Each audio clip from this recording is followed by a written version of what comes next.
नमस्कार. डोंबिवलीच्या प्रसिद्ध वाद्यवादक हार्मोनिया लवर्स या ग्रुप मधील दिलीप कुमार रहाळकर, त्यांचे स्नेही आप्तेष्ट जाणकार श्रोते बंधू आणि भगिनींनो, तुमचे शब्दसुमनांनी सहर्ष स्वागत करत आहे. आजच्या कार्यक्रमाची सुरुवात सुरेल अशा शंखनादाने करण्याची विनंती मी आरतीताई प्रभुणे यांना करते. आरतीताई.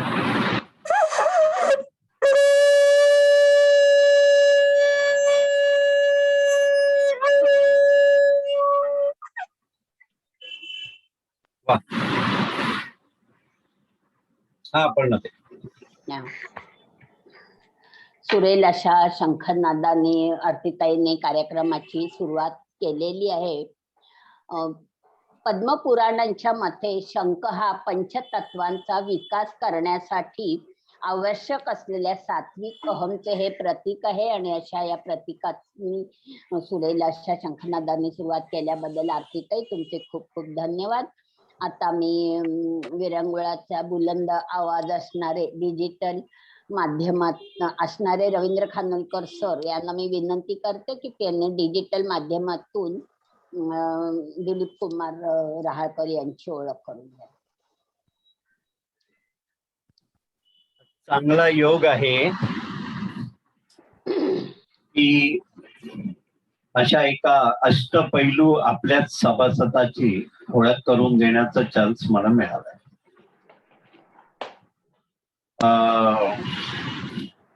दिलीप कुमार रहाळकर आमचे एक लाडके सभासद आणि त्यांच्या मधले जे काही गुण आहेत त्याचा आपण थोडासा तरी आढावा आता घेणार आहोत.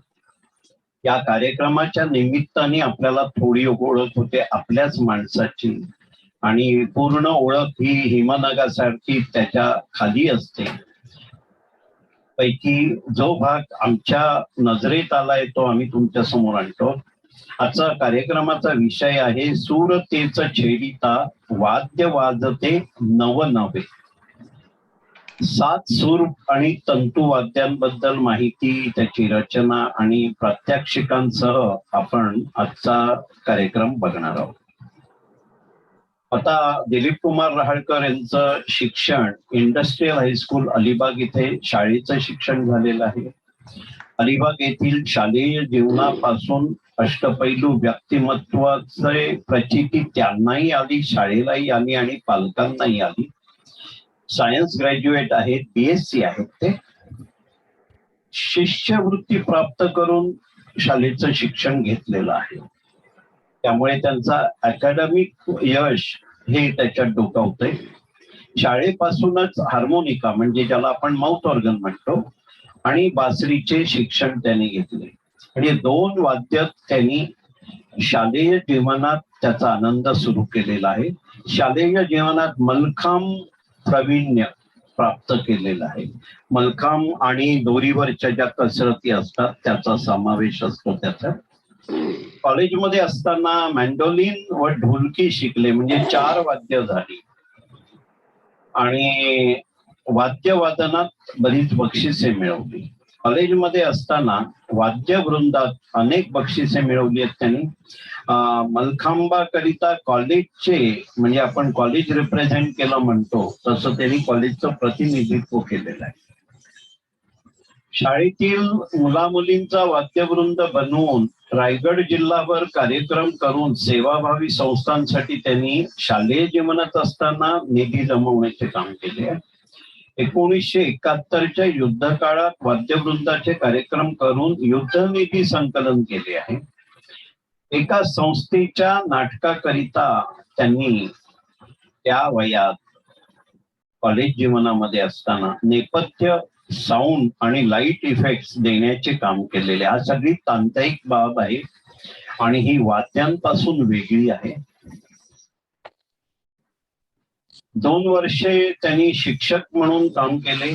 त्यानंतर कस्टम अँड सेंट्रल एक्साइज डिपार्टमेंटला इन्स्पेक्टर या पदावर त्यांची नियुक्ती झाली आणि तेथूनच पुढे ते सिनियर सुपरिंटेंडंट या पदावरून निवृत्त झाले. Senior superintendent of customs. आता हा एक त्यांचा स्वभाव आहे जो आपल्याला नेहमी जाणवतो, शिस्तबद्ध. काही लोक त्याला खाष्ट म्हणतात.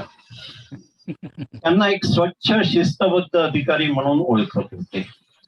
आणि अशा डिपार्टमेंटमध्ये जेव्हा स्वच्छ आणि शिस्तबद्ध अधिकारी असतो तेव्हा सगळे वचकून असतात, त्याचा सन्मान पण करत असतात. 15 वर्षे कस्टम प्रिव्हेंटिव्ह शाखेत असताना अनेक केसेसमध्ये त्यांना रिवॉर्ड्स आणि प्रशस्ती पत्रके मिळालेली आहेत. मी आता तुम्हाला रहाळकरांचा एक तरुणपणातला फोटो दाखवणार आहे. Custom and central excise inspector म्हणून ते असतानाचा, कारण सिनियरपणातला फोटो त्यांच्याकडून मला नाही मिळाला. पण हा फोटो बघितल्यानंतर ना दिलीप कुमार एक मस्त वेगळाच तुमच्याबद्दल गर्व तयार होतोय. कमरेला पिस्तूल आणि इन्स्पेक्टर या पोझिशन. आता निवृत्तीनंतरचा काळ. डोंबिवलीच्या मगासपर्यंत आपण 4 वाद्यांची ओळख म्हणजे नावं घेतली आहेत. डोंबिवलीच्या हार्मोनिका लव्हर्स ग्रुपमध्ये ते सामील झाले. त्या पाठोपाठ दिलासा विरंगुळा केंद्रात सामील झाल्यावर गिटार, अकॉर्डियन, सॅक्सोफोन आणि कीबोर्ड म्हणजे याला सिंथेसायझर म्हणतात, या 4 वाद्यांचा समावेश झाला त्याच्यात. म्हणजे ढोलकी सोडली तर 7 सूर आणि तंतुवाद्य आहे. तर आणखी एक त्यांचं वैशिष्ट्य म्हणजे एकाच वेळी 2 वाद्ये वाजवणारे अशी त्यांची ओळख आहे. म्हणजे माउथ ऑर्गन आणि ढोलकी आणि माउथ ऑर्गन आणि मॅन्डोलिन. म्हणजे माउथ ऑर्गनला आपण पुढे फोटो बघणार आहोत. एक इंडस्ट्रियल स्कूल मधले विद्यार्थी कॉलेजमध्ये असताना नेपथ्य, लाईट आणि साऊंड इफेक्ट वर काम केलेले आणि एका वेळेला 2 ढोलकी वाजवणारे, ही सगळी एक इंडस्ट्रियल ओळख आहे त्यांची. शालेय जीवनातली बासरी जी आपण बुधवारच्या कार्यक्रमात आपण जवळजवळ सगळीच वाद्य अलटून पलटून बघतो. शालेय जीवनातली हार्मोनिका, माउथ ऑर्गन, आपण त्यांना गमतीने विचारतो आता काय वाजवणार म्हणून, आता नवीन काय वाजवणार दरवेळेला. कॉलेज जीवनातली मेंडोलिन व ढोलकी आपल्याला पुढे बघायला मिळणार आहे. त्या ढोलकीबद्दल सांगायचं तर याच्या अगोदरच्या थेटवेट कार्यक्रमात ऐन वेळेला शैला मेस्त्री यांनी सांगितलं मी लावणी म्हणणार आहे, वाजवाल का?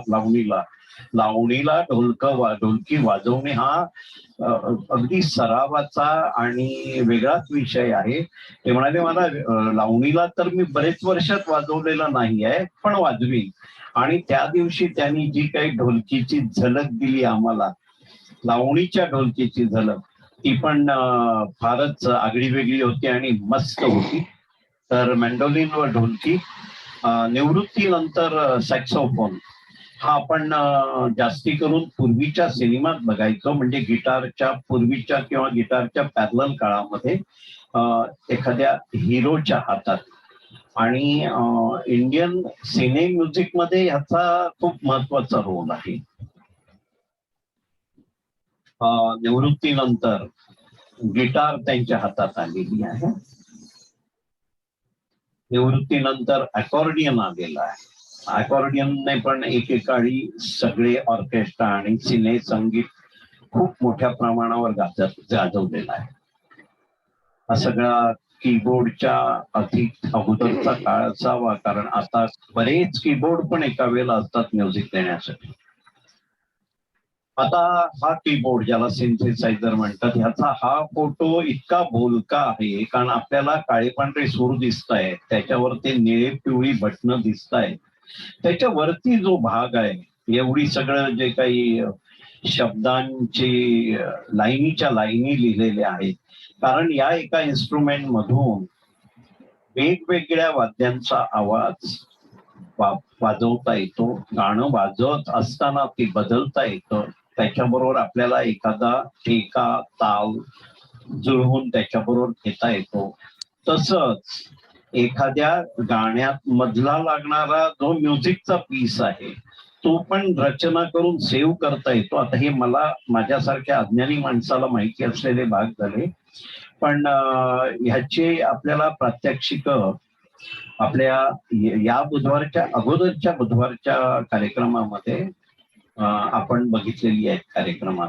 तर हा दिसायला आपल्याला हार्मोनियम सारखा जरी विषय वाटला तरी हा खूप मल्टीफोल्ड आणि ज्याच्यातून आणखी खूपशा जादू निर्माण होऊ शकतात असं यंत्र आहे, हे वाद्य आहे. आणि हा जो प्रकार आहे, आता इथे मी इंडस्ट्रियल शाळेचा का उल्लेख केला, कारण त्यांनी हार्मोनिकासाठी म्हणजे माउथ ऑर्गनसाठी गळ्यातला एक ते मेटॅलिक स्टँड बनवून घेतला आणि त्याला हात न लावता ते वाजवणं आणि त्याबरोबर दोन्ही हाताने ढोलकी वाजवणं. आता जसंच ते हार्मोनिका आणि मॅन्डोलिनवर पण 2 वाद्यांचा कार्यक्रम करतात सारे. तर आता हा फोटो मात्र फार महत्वाचा आहे आपल्यासाठी, कारण आतापर्यंत दिलीप कुमार फक्त 7च वाद्यांपर्यंत आलेत आणि ढोलकीपर्यंत. पण आगामी काळासाठी कोणकोणती वाद्ये शिल्लक आहेत असा त्यांच्या मनात एक प्रश्न आहे. तो आमच्या मनात एक प्रश्न आहे. दिलीप कुमार हा मस्करीचा भाग नाही आहे, कारण आम्हाला माहिती आहे, कारण तुमच्यामध्ये असलेली कलेची आसक्ती आणि नवीन नवीन शिकून ते सादर करण्याची क्षमता याची मला पूर्ण जाणीव आहे. कारण तुम्ही कोणत्याही वाद्यावर जेव्हा एखादं सिनेसंगीत वाजवता तेव्हा त्यातले फक्त माणसाच्या तोंडीचे बोल न वाजवता तुम्ही त्याबरोबरच पूर्ण संगीत दिग्दर्शकांनी दिलेले मधले पीसेस वगैरे हे सगळ्यात सकट गाणं वाजवतात आणि ही तुमची एक वेगळी ओळख आहे. तर मी आता वेळ आणखी घेत नाही. आजचा विषय आहे सुरतेच छेडिता वाद्य वाजते नवनवे. 7 सूर आणि तंतुवाद्यांबद्दल माहिती, त्यांची रचना व प्रात्यक्षिकांचं सादर होणार आहेत आपल्या समोर दिलीप कुमार रहाळकर. पण तत्पूर्वी मी अपर्णाताईंकडे पुढची सूत्र देतो. अपर्णाताई. धन्यवाद सर. परत एकदा खात्री झाली की सूर, ताल आणि वाद्यातले तुम्ही जाणकार आहात असे, कारण अतिशय सूक्ष्म रीतीने प्रत्येक वाद्याची माहिती तुम्ही आम्हाला सांगितली आणि इतक्या सुंदर रीतीने सांगितल्यामुळे आज आम्हाला दिलीप कुमार रहाळकरांची जे व्यक्तिमत्व आहे किंवा त्यांची जी ओळख आहे ती अतिशय उत्तमरित्या आमच्या कायमची लक्षात राहिली. त्याबद्दल सर तुमचे खूप खूप धन्यवाद. आता मला उमजलेले दिलीप कुमार. दिलीप रहाळकरांचा स्वभाव वैशिष्ट्य म्हणजे मितभाषी. मी आणि माझे काम भले. मी त्यांच्याकडून त्यांची माहिती काढून घेण्याचा खूप प्रयत्न केला, पण त्यांनी मला ताका सूर लागू दिला नाही. त्यांनी एकाच वाक्यात माझी बोलवण केली. मी खूप सामान्य माणूस आहे. तुम्हाला सांगण्यासारखे माझ्याकडे काहीही नाही. झालं, माझी विकेट गेली. पुढे काय मला विचारायचं, शब्दच खुंटले माझे. शेवटी एक गोष्ट अतिशय प्रामाणिकपणे मी सांगते, माझ्या लक्षात आली की तुमचं हे वाक्यच मला खूप काही तुमच्या स्वभाव वैशिष्ट्य मला सांगून गेले. तुमच्या साधेपणातच तुमचा मोठेपणा दडलेला आहे. तुम्ही हिरा आहात. 7 वाद्ये वाजवणे ही सहज, सोपी आणि साधी गोष्ट निश्चितच नाहीये. आम्हाला तारेवरची कसरत वाटणारी एका वेळेला 2 वाद्ये लीलया वाजून आम्हाला हर्षोन्मिलित करणारे, डोळे दिपवणारे तुम्ही दिलीप कुमार एक महान कलाकार आहात.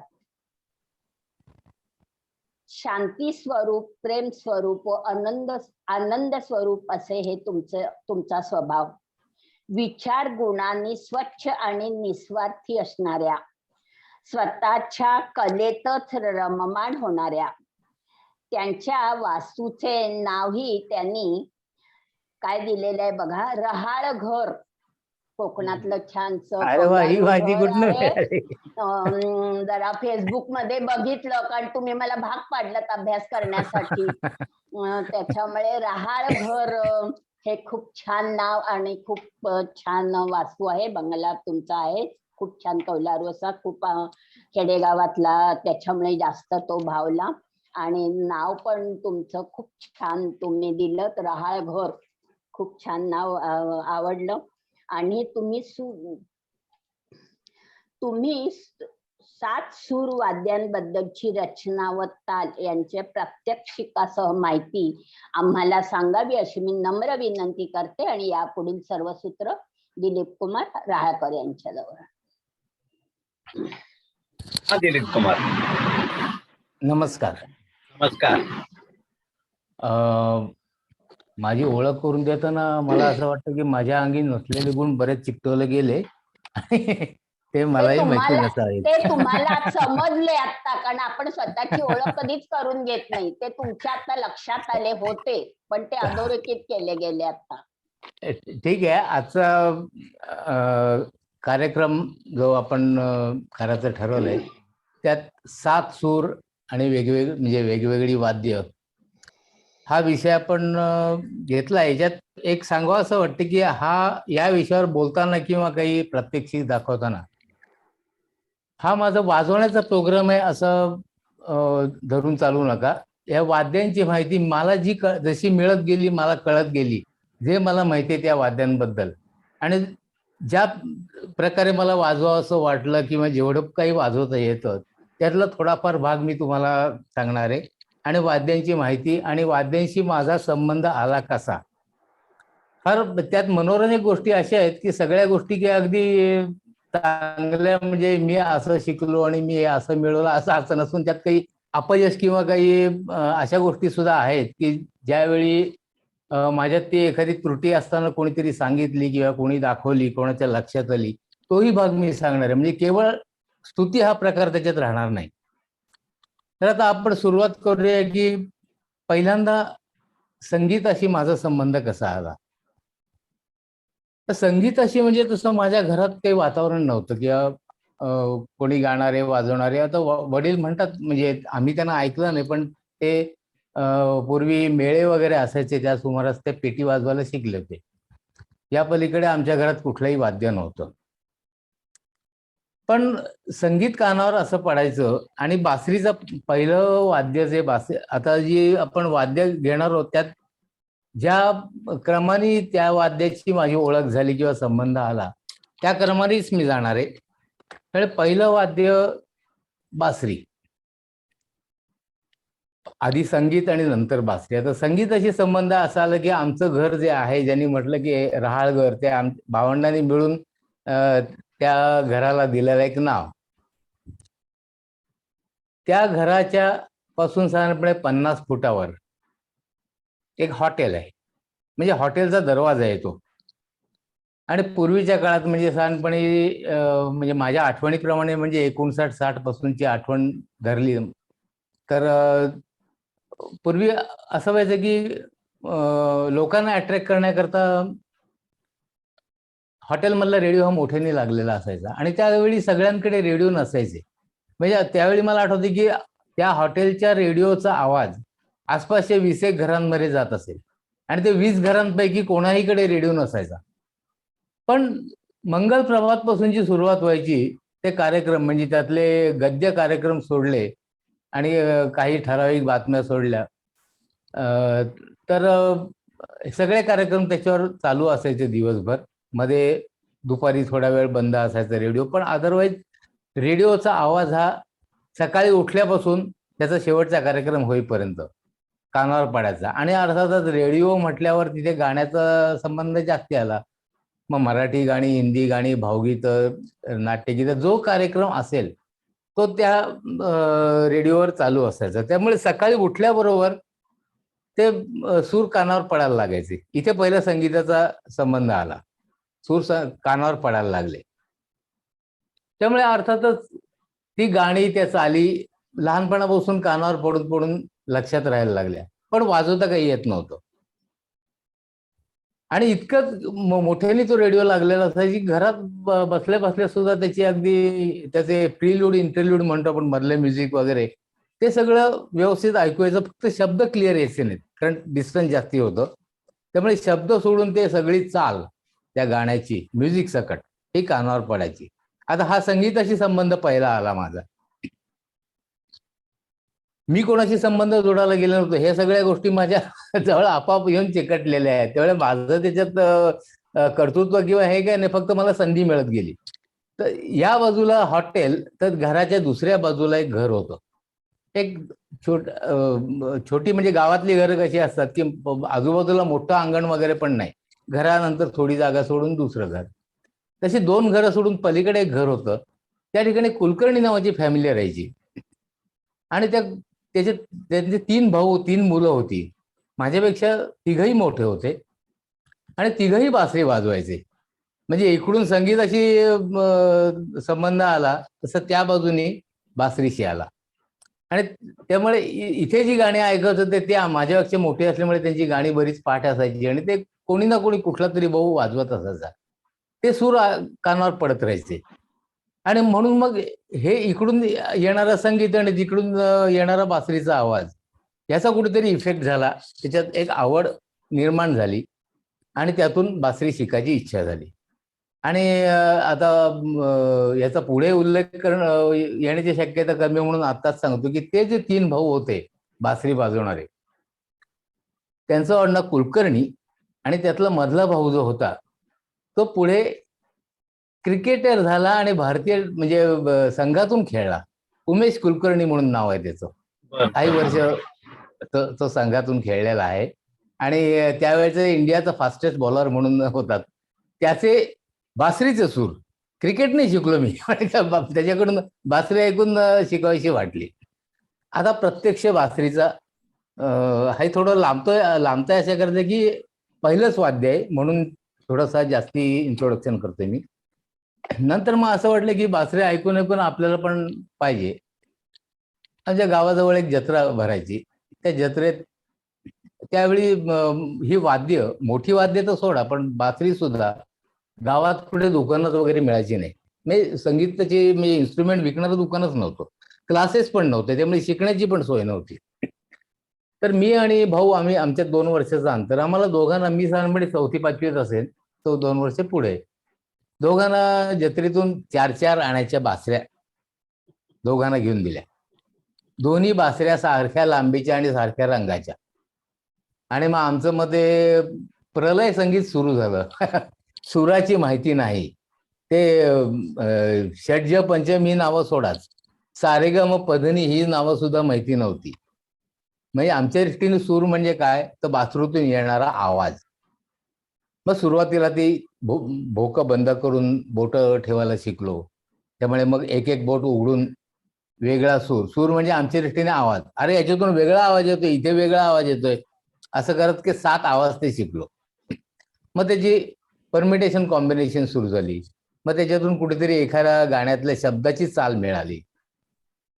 आणि एक दिवस असा आला की दोघांच्या बासऱ्या सारख्या आणि त्यामुळे कुठली कोणाची त्याच्यावर खूण करायची काय आम्हाला म्हणजे सुचलं नाही की ही तुझी आहे, त्याच्यावर शाईने लिहून ठेवा किंवा दोरी बांधून ठेवावी त्याला. त्यामुळे एकदा असं भांडण झालं दोघांचं की दोन्ही सारख्या बासऱ्या, ही तुझी का ही माझी. एका बासरीवरून दोघांचं भांडण की ही माझी आहे. तर आमचं भांडण ऐकून आई मध्ये पडली आणि आमच्या अगदी मारामारीवर, हमरीतपुरीवर याची वेळ आली. तिने त्याला का भांडताय, हा माझी बासरी घेतोय. दोघांचं एकच म्हणणं. तर काय झालं, दोन्ही सारख्याच आहेत, कुठली घ्या ना. नाही असं नाही, हीच माझी आहे. अच्छा, मग आईने 5 मिनिटात आमचं भांडण सोडवलं आणि ते कशा प्रकारे ते एक मजा आहे. तिने विचारलं ही बासरी कोणाची आहे, दोघं म्हणालो माझी आहे. अच्छा, म्हणजे जी दुसरी आहे ती तुमची दोघांची नाही. बरं. आम्ही अगदी म्हणजे हमरातपुरीवर आल्यानंतर आईने तीच आम्ही दोघं क्लेम करत असलेली बासरी घेतली, आम्हाला दोघांना झोडपलं. झोडपण्याचा परिणाम एवढा झाला, आम्हाला काही फारसं लागलं नाही. कारण आता कल्पना करा की एवढ्या आकाराची पातळ बासरी ही मारून आम्हाला काय लागणार आहे, पण ती बासरी फुटली. आम्ही दोघांनी रडायला सुरुवात केली. आईला कळलं की हे उगाच खोटं रडतायत. आणि एवढीशा ह्यानी मारून तुम्हाला काय होणार आहे, तुम्ही निगरगट्ट आहात, रडता कशाला. नाही म्हटलं आम्हाला लागलं काही फारसं नाही, पण ती बासरी मोडली ना.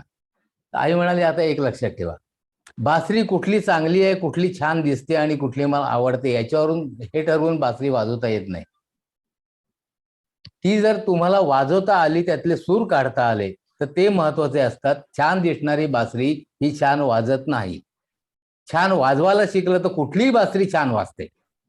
हा आम्हाला पहिला मिळालेला धडा. त्यानंतर मग दोघांनी आमचं जॉईंट व्हेंचर सुरू झालं, एकच बासरी उरली. मग दोघंही आपले सारेगम वगैरे आमच्या याच्याप्रमाणे वेगवेगळे आवाज. त्याच्यातून मग असं झालं की ते 7च सूर शिकलो. पुढलं सप्तक वाजवायची माहिती नाही आणि शिकवणार कोणी नाही. ते कुलकर्णी बंधू होते. मग कधी कधी त्यांच्याकडे आपलं जवळच असल्यामुळे एकमेकांकडे जाणं येणं व्हायचं. मग बोलता बोलता तो कधीतरी वाजवत असेल तर मग त्याच्याकडे बघायचं, त्याला विचारायचं अरे हे काय असतं. त्याला मोठे असल्यामुळे आम्ही दादा म्हणत होतो एवढंच की जरा हे कसं, अरे हे असं असतं. मग ते अशी हे केलं की अशा क्रमाने बोटं फिरवायची वगैरे. मग आम्ही दोघांनी ती सुरुवात केली, पण तरी दुसरं सप्तक काढायचं कसं माहिती नव्हतं. एक दिवस भावाला अचानक शोध लागला. ते एक ओळ वाजवताना 7 सुरांमध्ये जास्तीत जास्त एक ओळ वाजवणार, संपूर्ण गाणं शक्य नाही. मग ती एक ओळ वाजवताना त्याची चूक झाली आणि चुकून पुढला सूर वाजवला गेला वरच्या सप्तकातला. तो धावत माझ्याकडे आला, अरे दिलीप मला इथे पुढला शब्द मिळाला, गाण्यातला शब्द मिळाला. मग आम्हाला शोध लागला की हे सप्तक पुन्हा रिपीट करता येतं अशा प्रकारे. मग ते कळल्यानंतर 2 सप्तकं आम्हाला मिळाली आणि आम्ही दोघांनी बासरी वाजवायला सुरुवात केली. आता भावानी पुढे फारसा इंटरेस्ट नाही घेतला, पण तो बासरी आणि व्हायोलिन थोडंफार शिकला होता. आता नाहीये तो हयात, पण ते त्याच्यातून आमची सुरुवात झाली बासरीवर गाणी वाजवायला. नंतर असं झालं की गाणी वाजवतो, पण ते तालात वाजवणं कोणाला माहिती, घरात तबला नाही काही नाही. मग आम्ही 1-2 वर्षांनी आमच्या शाळेत एक मुलगा आला, आमच्या जवळच राहणार होता. तो थोडासा तबला शिकला होता आणि बासरी पण वाजवायचा. मग आम्ही दोघं एकमेकांकडे बसायला लागलो. मग त्यांनी एक दिवस सांगितलं, अरे हे गाणं वाजवतोस ना, त्यात तुझं थोडं पुढे मागे होतंय. म्हटलं म्हणजे काय. म्हणाला स्पीड कमी जास्ती होतोय. मग म्हणजे काय रे. मग तो म्हणाला, अरे बघ आता असं हाताने ठेका धरून दाखवला. मग ठेक्याचं स्पीड कायम असतो, मग त्याप्रमाणे आपण वाजवताना त्या स्पीडनी वाजवायला लागतं, नाही तर मग गाणं पुढे गाणं मागे असं व्हायला लागतं. ते तालात वाजवायचं कसं ही माहिती झाली. आणि त्याच्यानंतर मग आम्ही तो काय आणि आणखी काही मित्र आम्ही एकत्र आलो. मग एकमेकांना हे शिकणं आणि शिकवणं म्हणजे एकमेकांना शिकवणं होतं. इथे क्लास वगैरे काही नव्हता. त्यामुळे असेच शिकत गेलो. पण सगळेच जण स्वतःचे स्वतः शिकल्यामुळे आपण दुसऱ्याला शिकवतोय अशी भावना राहिलीच नाही, की आपण विचारतोय, जे हे गप्पा मारतोय तसं हे तू मला सांग, हे मी तुला सांगतो. असं करत करत आम्ही शिकलो आणि हे पहिलं वाद्य बासरी. आता त्या बासरीकडे वळूया आपण. बासरी ही सगळ्या देशांमध्ये फार जुनं वाद्य आहे आणि हे नैसर्गिकरित्या बनलेलं आणि त्याच्यानंतर मग ते माणसाने त्याच्यात बदल करून त्याचा वापर सुरू केला. हे विंड इन्स्ट्रुमेंट म्हणजे आपण सुशीर किंवा म्हणजे वायू वाद्य म्हणतो अशा प्रकारात मोडतो. याच्यामध्ये काय असतं की हा पोकळ बांबू आहे आणि मग असं म्हणतात की बासरीचा शोध कसा लागला असेल तर बांबूचं बन असतं, अनेक बांबू असतात, त्या ठिकाणी 2 पेरांच्या मध्ये जर एखाद्या भुंग्याने भोक पाडलं, 1 किंवा 2 भोकं पाडली आणि बांबूचं बन ज्या ठिकाणी असेल त्या ठिकाणी वाराही असतो, त्यामुळे वारा इकडून तिकडे वाहताना ते एका भोकातून आत जाऊन दुसऱ्या भोकातून बाहेर पडला तर त्याचा कुठेतरी ऊ असा आवाज येतो आणि जिथे बांबूचं वन असेल त्या ठिकाणी असे आवाज येतात. सुरुवातीला माणसाला कळलं नसेल की हे आवाज कसे येतात. मग कोणाच्या तरी लक्षात आलं की हे या बांबूतून येतात. म्हणजे का येतात तर त्याला भोक पडलेला आहे. मग त्या भोकातून हवा आत बाहेर करताना आवाज येतो. त्यातून मग त्यांनी स्वतः एखादा बांबू घेऊन त्याला भोकं पाडून त्याच्यातून म्हणजे वाजवण्याचा प्रयत्न केला आणि त्यातून बासरीचा शोध लागला. आता याच्यामध्ये असं की बासरी दोन प्रकारची असते, एक उभी आणि एक आडवी. मुख्यतः बासरी तर म्हणजे पहिलं हे की त्याला गाठी नसतात, हा बांबूच आहे, पण दोन गाठींच्या मधला भाग याला गाठ नाही. या गाठीच्या मधला भाग असल्यामुळे त्या गाठी निघून गेलेल्या आहेत, किंवा फार तर एखादी गाठ या बाजूला बंद ठेवण्याकरता पेर म्हणजे नोड आणि इंटरनोड म्हणतात तसं ते नोड त्या ठिकाणी ठेवलेलं असतं, बाकी संपूर्ण अखंड असतं, त्याच्यात कुठेही गाठ नसते. तर ही पोकळ असते आणि एका बाजूने हवा फुंकली जाते आणि दुसऱ्या बाजूने बाहेर पडते, आणि मध्येही जी भोकं आहेत त्याच्यामुळे त्याची लांबी ठरते. बेसिकली काय आहे की इथून हवा फुंकल्यानंतर एवढी म्हणजे आतला एअर कॉलम जो असतो तो एवढ्या लांबीचा एअर कॉलम वापरला जातो आणि तो व्हायब्रेट होतो. त्या व्हायब्रेट होण्यामुळे, तो कंपन पावल्यामुळे निघणारा आवाज म्हणजे बासरीचा आवाज. मग या ठिकाणी दोन प्रकारचे जे बासऱ्या आहेत, एक उभी आणि एक आडवी. उभीमध्ये काय होतं की इथून हे छोटं जे भोक दिसते इथून फुंकली जाते, याच्या पुढे एक छोटंसं भोक आहे आणि त्याचा खालचा भाग तुम्ही अगदी रस्त्यावर मिळणारी बासरी घेतली तरी या ठिकाणी दुसरं जे भोक आहे त्याचा खालचा भाग असा तिरका कापलेला आहे, म्हणजे धार त्याला निर्माण केल्यासारखं.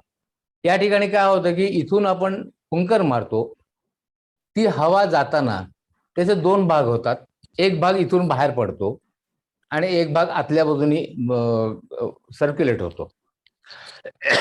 ते दोन भाग झाल्यामुळे त्याची शिट्टीसारखा आवाज येतो. शिट्टी प्लॅस्टिकची अगदी लहानपणी आपण वाजवलेली शिट्टी असते, तर तीच तशीच रचना याची आहे, त्यामुळे हा आवाज आहे. आता ही सगळी बोटं बंद केल्यानंतर आतला जो भाग, जे हवेचा भाग व्हायब्रेट होतोय त्याचा हा आवाज इतक्या लांबीपर्यंत वापरला जातो.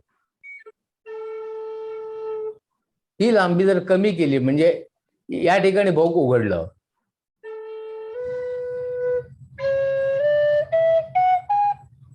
वेगवेगळे सूर निघतात. तसंच आडव्या बासरीमध्ये इथून फुंकलं जात नाही, त्याच्या जवळ एकच भोक पाडलेलं असतं आणि त्या ठिकाणी सुद्धा हवेचे दोन भाग केले जातात. हे दोन्ही बासरी वाजवण्यामागे म्हणजे वाजवण्याची पद्धत म्हणजे शिट्टी वाजवणं. आपण प्लॅस्टिकची शिट्टी जशी वाजवतो ती ही अशी असते उभी बासरी. आणि आडवी बासरी म्हणजे आपण शाळेत तुम्हाला आठवत असेल की पेनच्या टोपणामध्ये असं पेनचं टोप बंडवून जर त्याच्यात शिटी हवा भरली अर्ध्या भागात, तर अर्ध्या भागात हवा आत जाते आणि अर्ध्या भागातून बाहेर पडते. ती जी शिट्टी वाजते ती म्हणजे ही आडवी बासरी. या ठिकाणी एक भोक आहे, छिद्र आहे, त्या ठिकाणी हे मात्र असं वाजून वाजत नाही, अर्ध्या भागातच फुंकर मारायला लागते.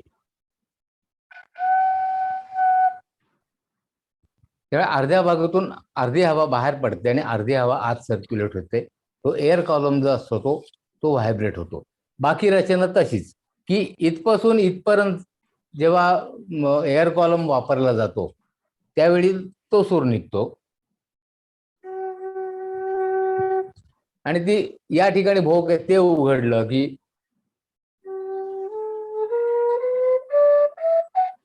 वेगवेगळ्या ह्याच्याप्रमाणे जेवढी लांबी वापरली जाईल त्याप्रमाणे ते सूर वाजतात. आता या बासरीचा इतिहास असा आहे की भारतीय याच्याप्रमाणे आपण पुराण काळात म्हणजे अगदी श्रीकृष्णाची बासरी तर पहिल्यापासून त्याच्याबद्दलच्या कथा आहेतच. तसं जर्मनी, इटाली वगैरे या ठिकाणी सुद्धा, फ्रान्स, वेगवेगळ्या ठिकाणी बासऱ्या पहिल्यापासून तिथल्या लोकांनी तयार केल्या. 2008 साली एका गुहेमध्ये एक बासरी अशी मिळाली जी गिधाडाच्या हाडापासून बनवलेली होती. त्याला भोकं पाडून त्याला 5च भोकं होती.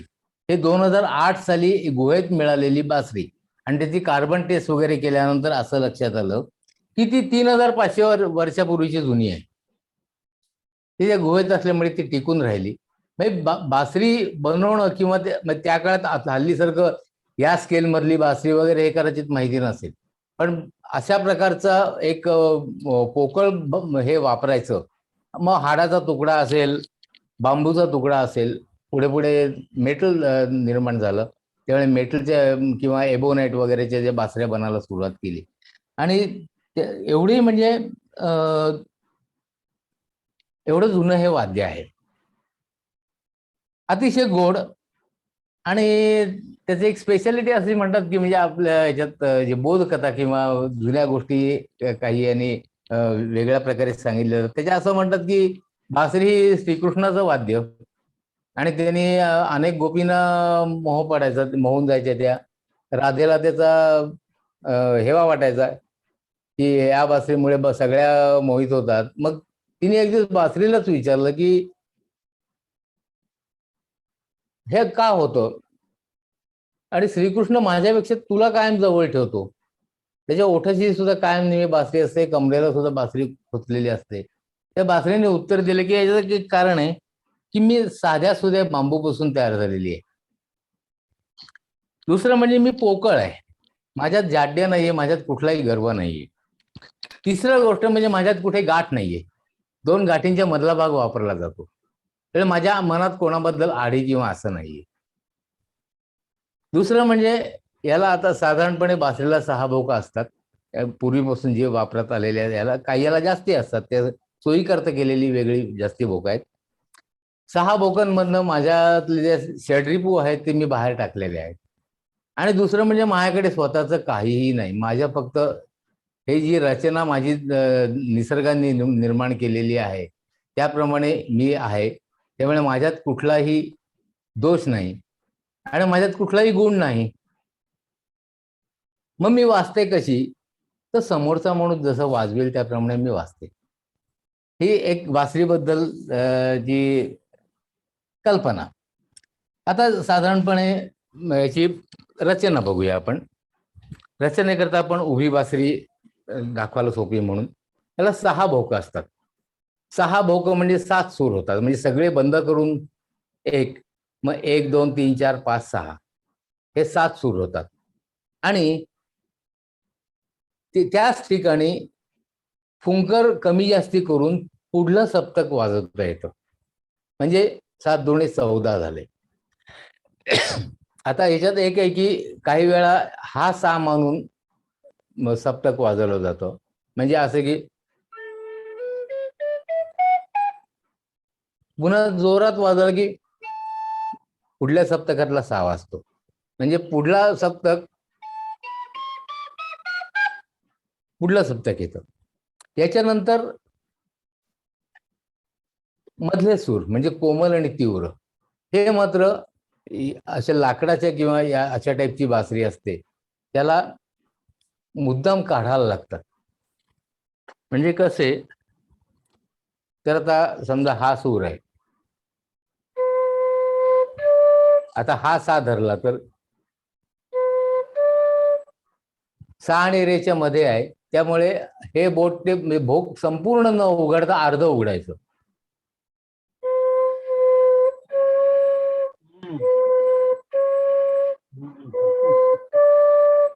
दोन्हीच्या मधला सूर, हे कोमल आणि तीव्र सूर हे बासरीचे अशा प्रकारे काढले जातात.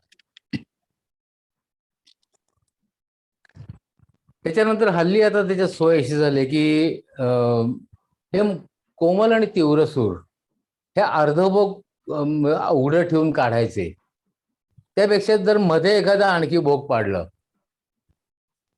अशी एकाच्या मनात कल्पना आली आणि त्यामुळे त्यांनी तसं केलं. पण आता मधलं भोग कुठल्या, आपण 3 6 बोटं वापरू शकतो, उरलेली 2 बोकं ही बासरी पकडण्याकरता वापरायला लागतात.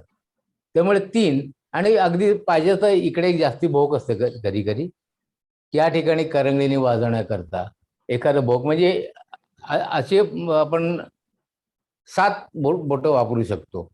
मग मध्ये आणखी भोकं पाडली तर त्याला वाजवणार कसं, तर त्याने त्याच्याकरता कीज निर्माण केल्या. जशी आता पुढे आपण याला बघू, सॅक्सोफोनला वगैरे असतात, तर त्या कीज असतात त्या या भागाने दुसऱ्या भागाने अंगठ्याने वगैरे अशा दाबून ती मधली भोकं उघडली जातात आणि त्याने ते कोमल आणि तीव्र सूर काढले जातात. लांबीप्रमाणे बासरीचा सूर निश्चित असतो. म्हणजे कसं, उदाहरणाचं तुम्हाला सांगतो.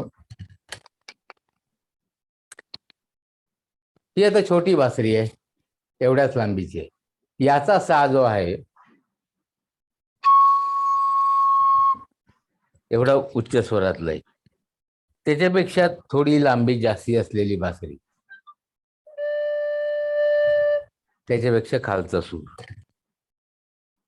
त्याच्यापेक्षा लांबी खाली जास्ती,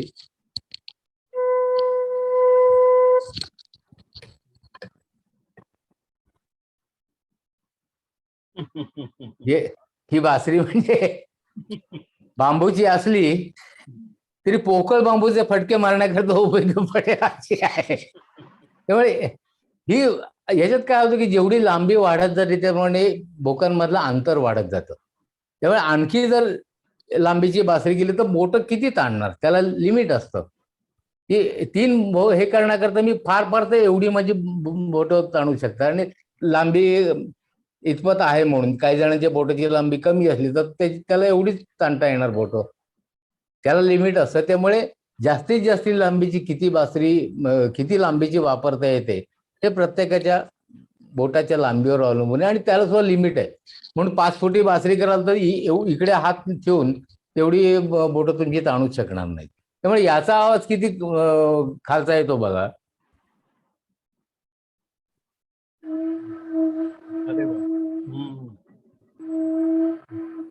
त्याप्रमाणे जशी लांबी त्याची वाढेल त्याप्रमाणे खर्जातले सूर, खालच्या सप्तकातले सूरही निघतात. ही बासरीची माहिती झाली. आता त्याच्यावर एखादी धून म्हणून मी एक गाणं वाजवून दाखवतोय. आता सगळ्या याला काही मला रिदमचा हे करता येणार नाही, कारण इतकी वाद्य आणि इथे आहे की एकीकडे रिदमचा हे चालू करायचा आणि शक्य नाही. तर मी बासरीवर एक गाणं वाजवून दाखवतो.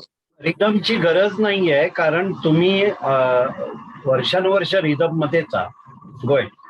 हा ती मी प्रॅक्टिस ठेवली की रिदम मध्ये शक्यतो वाजवतो. म्हणजे एक गाणं वाजवून दाखवतो अनपढ सिनेमातलं, आपकी नजरों ने समजा.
यू.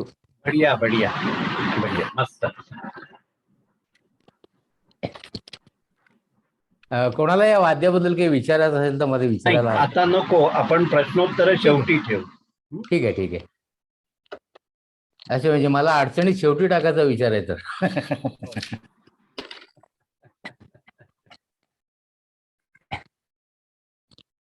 त्यानंतर आता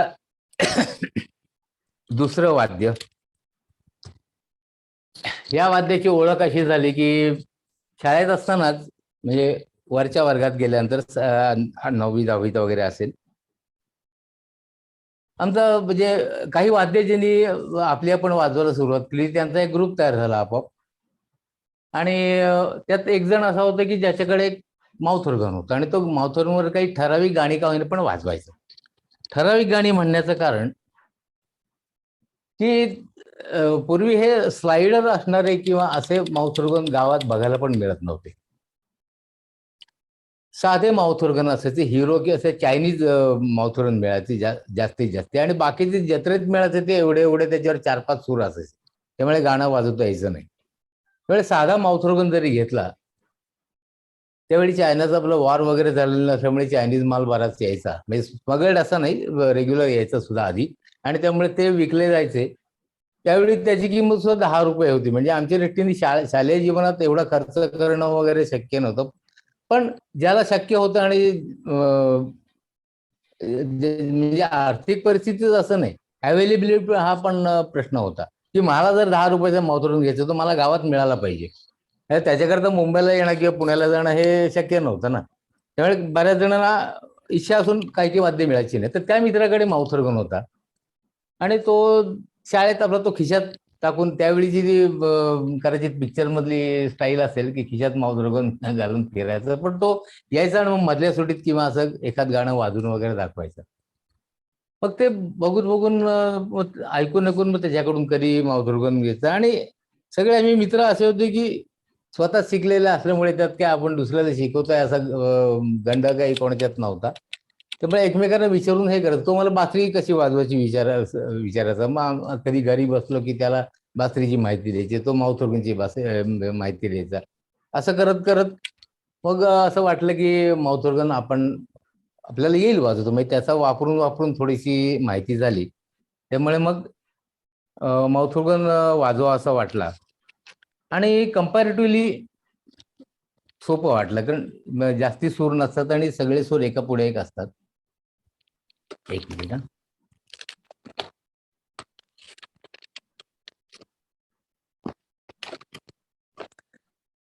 तर हे माउथ ऑर्गन हे जे वाद्य आहे ना, ते याला फ्रेंच हार्प या मूळ वाद्यापासून सुरू झालेली आहे.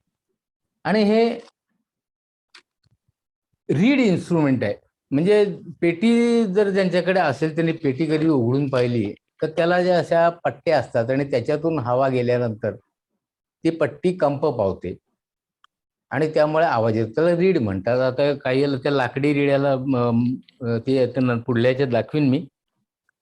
पण हा पत्रा काढल्यानंतर आत तुम्हाला उलट सुलट अशा काही पितळ्याच्या किंवा स्टीलच्या पट्ट्या दिसतील बारीक, आणि त्या पट्ट्यांवर जेव्हा हवा जाते आणि त्या हवेचे 2 भाग, एक लक्षात ठेव की बऱ्याच वेळा हवेचे 2 भाग व्हायला लागतात तर त्याचा आवाज येतो. म्हणजे साधी गोष्ट आहे की लहानपणी तुम्ही कधी हे केलं की एखादा कार्डबोर्डचा तुकडा घ्यायचा किंवा बोट सुद्धा आणि फुंकर मारून असं समोरून फिरवलं तर त्याच्या ठराविक ठिकाणी आल्यानंतर त्याचा एक वेगळा आवाज येतो.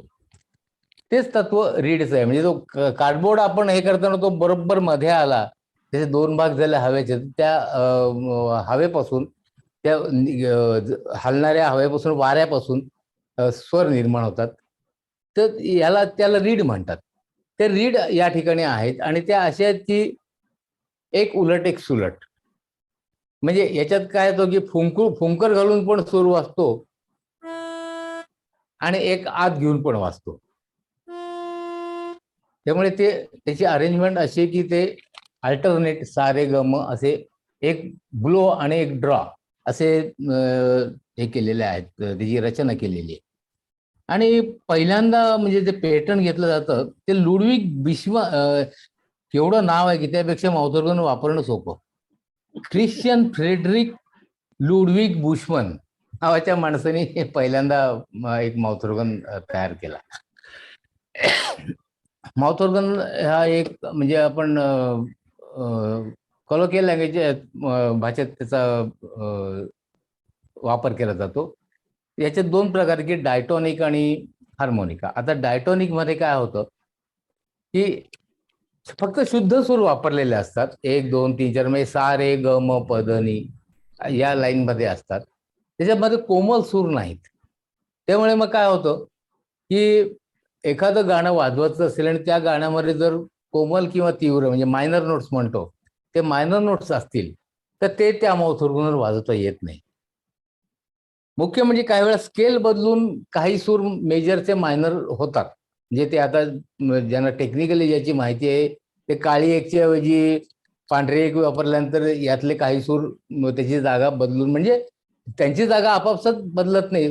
मूळ स्केलच्या कंपॅरिझनमध्ये त्याची जागा बदलल्यामुळे ते कोमल ठरतात.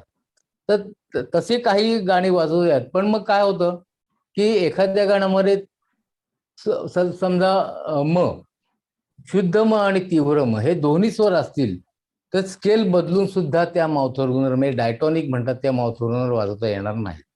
नॉर्मली त्याच्यावर 6-7 शुद्ध स्वरांमध्येच जे गाणं वाजतं तेवढंच वाजवता येईल. मग त्याच्याकरता ही सोय केलेली आहे की जसे बासरीमध्ये अर्ध बोट उघडून मधला सूर वाजवला जातो तसं या ठिकाणी त्यांनी हा स्लायडर ठेवलाय. हा स्लायडर केलं की बघा की हे अल्टरनेट भोकं बंद होतात. या ठिकाणी पहिल्या ह्याच्यामध्ये हे उघडं आहे आणि वरचं बंद आहे. तर ते हे जर दाबला तर त्याच्या उलट पोझिशन होते. जे बंद आहे ते उघडतं. होय होय होय होय. त्यामुळे तो कोमल सूर मायनर नोट हा तयार होतो. याला काय म्हणतात? डायटॉनिक त्याला सांगितलं. याला काय म्हणतात? याला हार्मोनिका. हार्मोनिका. Okay okay. आता हार्मोनिकामध्ये मागे आठवत असेल तर प्रदीप आडोरनी काही छोटे माउथऑर्गन आपले म्हणजे व्हिडिओ ग्रुपवर आला होता. हो हो आणि हार्मोनिका त्यांनी आता मॅन्युफॅक्चर. आणलं ते पण हो होय आणि मॅन्युफॅक्चर नाही आणि त्याच्याकडे काही छोटे माउथऑर्गन पण आहेत म्हणजे एवढे त्याच्यात 4-5च सूर वाजवता येतात म्हणजे एवढ्यापासून आता हा त्यातल्या त्यात मोठा. पण ऑर्केस्ट्रामध्ये वाजवण्याकरता मग त्या अगदी खालचे आणि अगदी वरचे सूर पण पाहिजेत ना. म्हणजे तुम्ही युट्यूबवर वगैरे काही प्रोग्राम बघितलेत माउथऑर्गन तेच 3-4 कलाकार वाजवत आहेत. ते एक नॉर्मल साईजचा वाजवतो, दुसरा छोटा वाजवतो हाय पिच मधला असतो, पण तिसऱ्याकडे एवढा मोठा माउथऑर्गन हे भॉ भॉ भॉ असे खालचे आवाज येणार एकदम. तर हे माउथऑर्गन म्हणजे एवढ्यापासून 2 फुटापर्यंत तसे बनवतील त्याप्रमाणे. जसं पेटीला जसं हे आहे ना रेंज आहे ना तसं माउथऑर्गनला रेंज करता येतो. त्यामुळे मग त्यातल्या त्यात सगळी गाणी वाजवायची असतील तर हा स्केल चेंजर पाहिजे म्हणजे मायनर नोट्स त्याच्यात वाजवता येतील.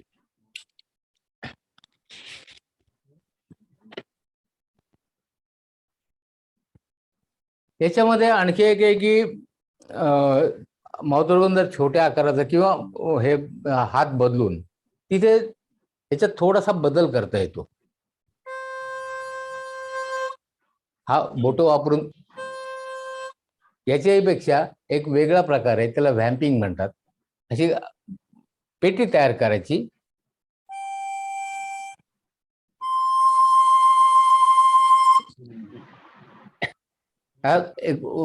ज्याला अशी व्हायब्रेशन्स देता येतात स्वराला. तर ही वाजवण्याची पद्धत झाली.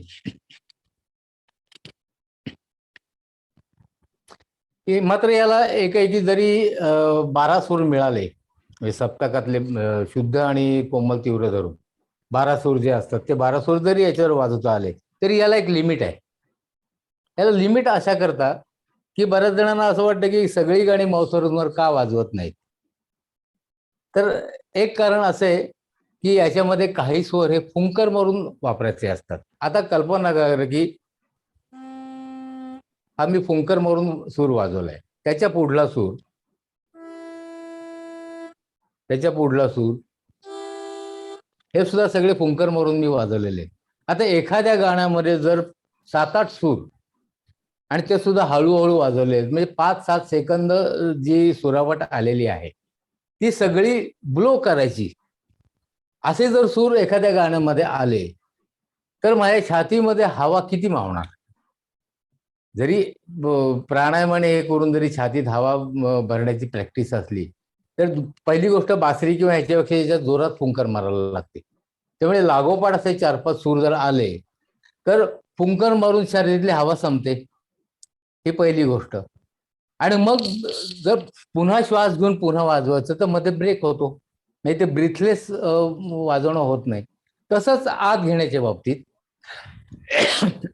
की आत घेताना जर 4-5 सूर असे आले की ते सगळे आत घेऊन वाजवायचे तर शेवटी तुमची छाती भरेल, फुफ्फुसात जागा राहणार नाही. म्हणजे मध्ये पुन्हा श्वास सोडून पुन्हा हे घ्यायला पाहिजे, श्वास घ्यायला पाहिजे, म्हणजे मग पुन्हा त्याला ब्रेक येणार.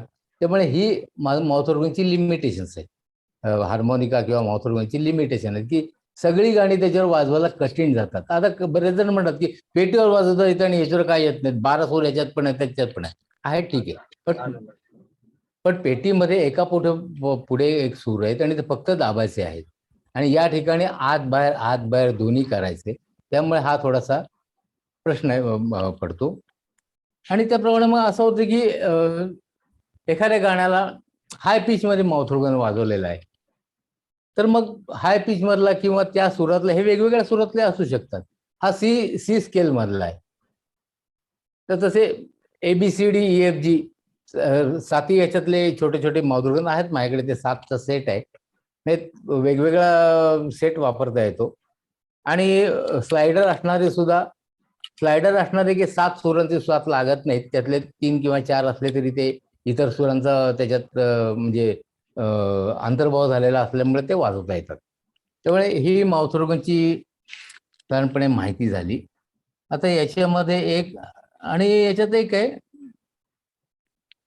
कंटिन्युअस सूर नाही तर कुठलेही, म्हणजे पेटी म्हणा, इव्हन गिटार मेंडोलिन म्हणा, त्याच्यात प्रत्येक सूर हा वेगळा असतो. आता बासरीमध्ये जसं मगाशी दाखवलं की काही सूर हे वेगवेगळे असले तरी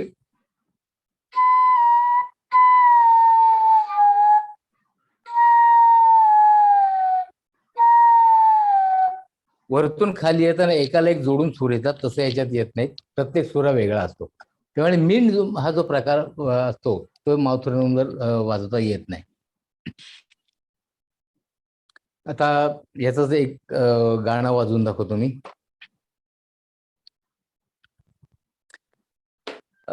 जुना अदालत पिक्चर आहे सिनेमा, त्यातलं मदन मोहनचं संगीत आहे.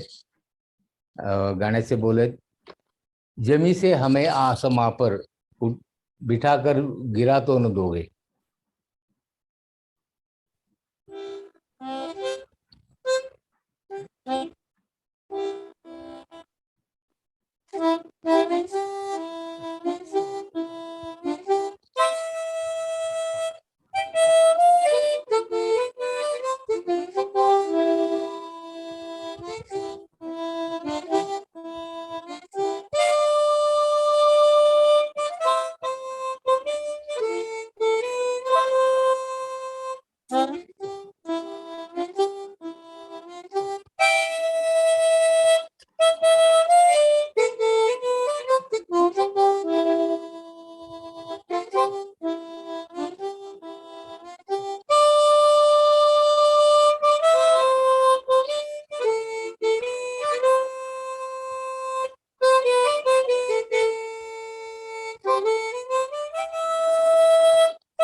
वाह, बढ़िया बढ़िया हो. बढ़िया. छान, मस्त. दिलीप कुमार अनम्यूट करा.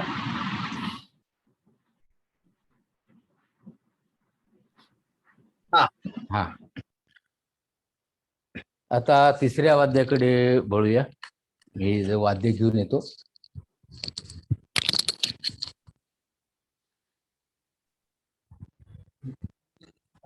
संपूर्ण प्रोग्राम संपेपर्यंत मध्ये कोणी वाहवा करू नका. मी फक्त आपण ऐकतोय ह्याची एक दखल देण्यासाठी वाहवा केली. कार्यक्रम संपल्यानंतर सगळ्यांनी कौतुक करूया आपण.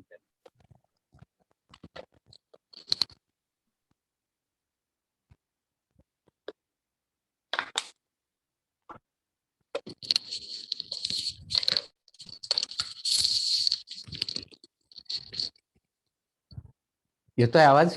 होय होय, व्यवस्थित. आता हे तिसरं वाद्य मेंडोलिन. हे तंतुवाद्य आहे, तारा आहे त्याला. आणि याला म्हणजे याचा इतिहास असा की ल्यूट टाईप, म्हणजे वेस्टर्न कंट्रीमध्ये, युरोपमध्ये ल्यूट टाईप इन्स्ट्रुमेंट म्हणतात. ल्यूटचा अर्थ काय की ज्याला आवाज घुमण्याकरता, इथे जो तार छेडल्यानंतर आवाज येतो तो घुमण्याकरता. आपल्याकडे सतार, वीणा किंवा याला भोपळा, प्रत्यक्ष भोपळा वापरतात. तर त्या ठिकाणी भोपळ्याच्या ऐवजी वेगळी त्यांनी सिस्टीम सुरू केली होती की एकतर असा म्हणजे वाडग्यासारखा कोरून काढायचा लाकडामधून,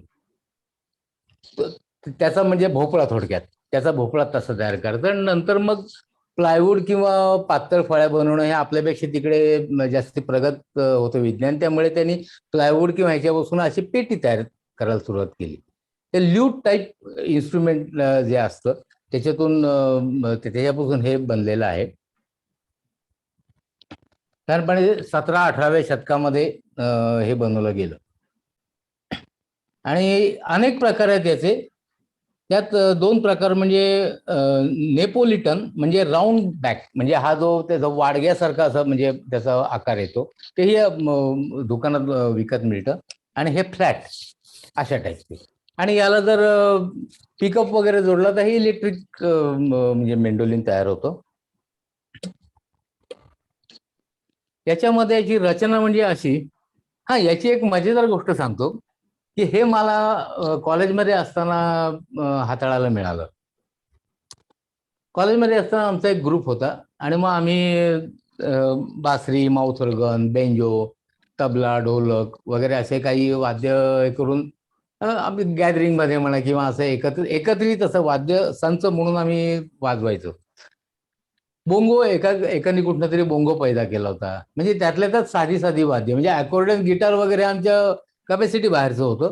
म्हणजे दोन्ही गोष्टींनी, आर्थिक दृष्ट्या सुद्धा आणि अवेलेबल आणि शिकण्याच्या दृष्टीने पण. तिथे शिकवणारं कोणी नव्हतं, तर ही वाद्य त्यावेळी घेऊन म्हणजे काही घेण्यात अर्थ नव्हता आणि मिळणं शक्यही नव्हतं. तर गावात एक आमच्याच कॉलेजमधला म्हणजे आम्हाला ज्युनियर असलेला मुलगा, त्यांनी मेंडोलिन विकत घेतलं. आवड होती त्याला, पण त्याला तो पेटी वगैरे शिकला होता थोडंसं. त्याला काय इच्छा झाली, मुंबईला आला होता त्याच्या नातेवाईकांबरोबर, तर त्यांनी मेंडोलिन विकत घेतलं.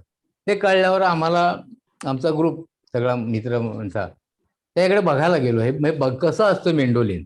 त्यावेळी असे ऑर्केस्ट्राचे सर्रास प्रोग्राम व्हायचे नाहीत. नुकतेच मला वाटतं पहिला ऑर्केस्ट्रा म्हणजे प्रोग्राम करणं हे म्हणजे मेलेडी मेकर्स पुण्याचे, त्यांनी पहिला ऑर्केस्ट्राचा प्रोग्राम करायला सुरुवात केली. तर ते नुकतेच गावात कधी कधी एखादा दुसरा ऑर्केस्ट्रा वगैरे यायचं कुठल्या सार्वजनिक पूजेला किंवा असं, तिथे ही वाद्य बघायला मिळायची. अदरवाईज फक्त पिक्चरमध्ये बघितलेले वाद्य. म्हणून हे वाद्य आम्ही त्याच्याकडे बघायला गेलो. बघितलं, किंमत किती रे त्याची, त्यावेळी त्याची किंमत काहीतरी 250 वगैरे असेल, तरी ते आमची दृष्टीने खूप होती. तर म्हटलं बरंच महाग आहे, आपल्याला काय सध्या घेणं शक्य नाही. म्हणजे असं होतं की शिक्षण चालू असताना आईवडिलांना एवढ्या खर्चात कशाला टाकायचा, हा एक म्हणजे मनात मुद्दा असायचा की आईवडिलांची कपॅसिटी असली तरी आपण याच्यावर खर्च करायचा का एवढा.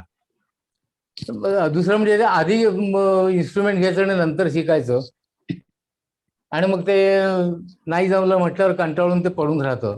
त्यापेक्षा आधी त्याची माहिती करून घ्यायची. म्हणून मी कुठलाही इन्स्ट्रुमेंट हे करताना आधी त्याची रचना हे कशी असते हा आधी स्टडी करतो, आणि नंतर ते कधी एखाद्या दुसऱ्याचं उसणं घेऊन किंवा असं वापरून आणि मग स्वतः हल्लीची जी इन्स्ट्रुमेंट मी घेतली ती तशी नंतर घेतली.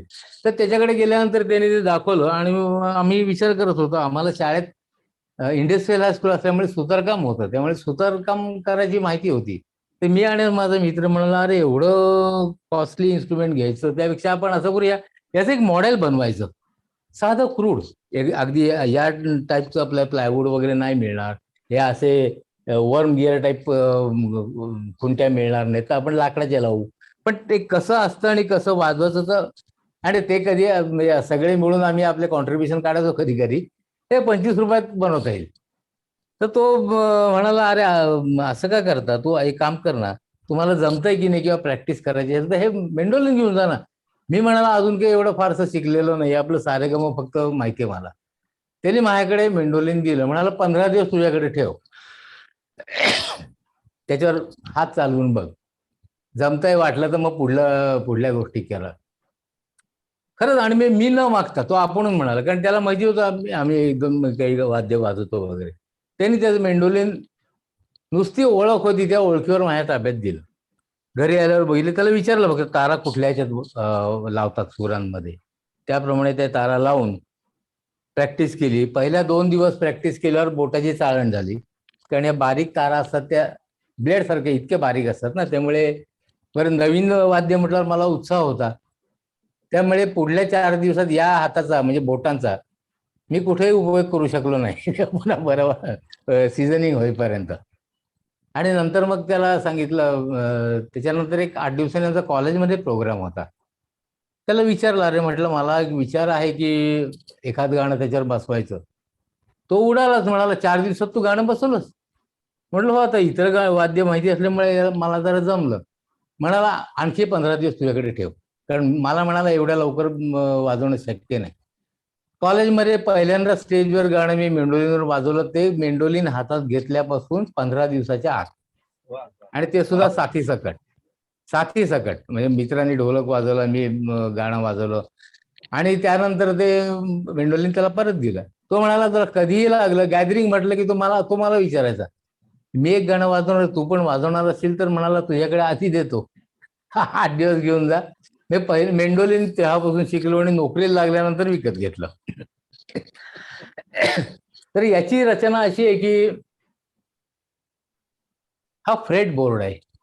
म्हणजे आता ह्या तारा ज्या आहेत त्या 4 जोड्या असतात, आणि GDAE म्हणजे आपण मराठी याच्या म्हणजे हिंदुस्थानी याच्याप्रमाणे म सा प रे अशा स्वरात लावलेले असतात. आणि इथे एक ब्रिज असतो, इथे एक ब्रिज आहे, त्याच्यामध्ये आता ही तार आहे समजा, पहिली तार आपण जोडी छोड्या, हा त्याचा आवाज आहे, दोन्ही तारा एकाच सुरात लावलेल्या आहेत. तर या ठिकाणी जर या फ्रेटच्या अलीकडे दाबलं तर वेगळा सूर निघतो.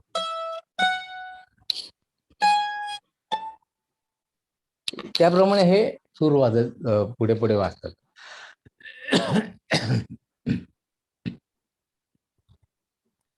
आता बघायला गेलं तर ते गिटार आणि हे सारखंच वाटतं, कारण रचना तशी अशाच तारा आहेत, असाच भोपळा आहे, त्याला इथे एक भोक आहे, त्यामुळे ते इथे छेडल्या गेल्या तारा की तो ध्वनी आत जातो, घुमतो. पण त्याच्यात फरक असा आहे की याची लांबी कमी आहे, त्यामुळे आपण ज्याला मंद्र सप्तक, मध्य सप्तक, तार हे म्हणतो, त्याप्रमाणे वेगवेगळ्या सुरां म्हणजे सप्तकाचा वापर करायचा असेल किंवा वाजवायचा असेल तर याची लांबी कमी असल्यामुळे हे सोप्रानो म्हणजे वरच्या सप्तकात वाजणारं वाद्य आहे. म्हणजे बास, बॅरिटोन, सोप्रानो हे तिकडली नाव आहेत.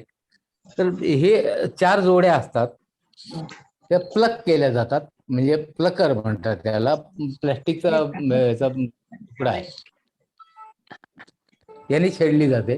आणि दुसरं पण आहे, आता गिटार किंवा ह्याला वापरते, आपल्याकडे जशी सातारीला नक्की वापरतात तशी पण एक वाजवायची पद्धत आहे. आणि गिटार वगैरे नुसते बोटांनी पण वापरतात, पण हे बोटांनी वाजवलं जात नाही.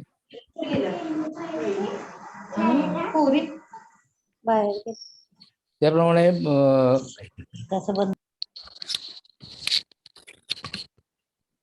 आणि या ज्या खुंट्या आहेत त्या अशा अशा फिरणाऱ्या स्क्रूमध्ये आणि त्याला परपेंडिक्युलर असणारा वन टाईप गिअर असल्यामुळे ते पटकन उतरत नाहीत. आणि या तारा अशा की जरा जवळून दाखवतो की इथल्या ज्या पहिल्या 2 तारा आहेत त्या अतिशय बारीक आहेत. होय. आणि त्याच्यापेक्षा या जाड्या आहेत, या स्टीलच्या तारा आहेत. आणि त्याच्या पुढल्या ज्या आहेत त्या सिंगल तारा नाहीत, एका तारेला दुसऱ्या तारेचं वाइंडिंग करून अशा प्रकारे स्प्रिंग सारखी ती दिसते. आत एक तार आणि त्याच्यावर दुसरी कॉईल केलेली आहे. Okay okay. अशा या तारा आहेत. गिटारलाही अशाच प्रकारचे ज्या खालचे सूर वाजवणाऱ्या तारा असतात त्या अशाच टाईपच्या असतात. आता बघूया.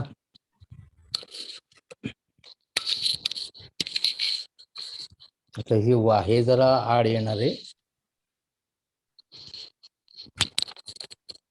जरा आवाज येतो की नाही सांगा. येतोय येतोय व्यवस्थित. ठीक आहे. याच्यावर मेंडोलिनवर एक गाणं वाजवून दाखवतो मी. काजल पिक्चर मधलं छू लेने दो नाजुक होठों से. आता ते हे करण्यापूर्वी तुम्हाला एक सांगतो की गिटारपेक्षा याच्यात फरक असा आहे की एक तर लांबी कमी असल्यामुळे वरचे सूर मिळतात आणि दुसरं म्हणजे याच्यामध्ये अप्स डाऊन्स म्हणजे असं आणि असं वाजवणं याचा वापर जास्ती केला जातो. गिटारमध्ये काही धून वाजवताना फास्ट वाजवलं जातं पण याच्यात त्याचा वापर जास्ती केला जातो. पण हे थोडंसं काय म्हणतात ते फोक सॉन्ग किंवा याला पूर्वी वापरलं जायचं त्यामुळे हाय पिच आणि जास्ती वाजवणं अप्स अँड डाऊन याचा वापर केला जातो.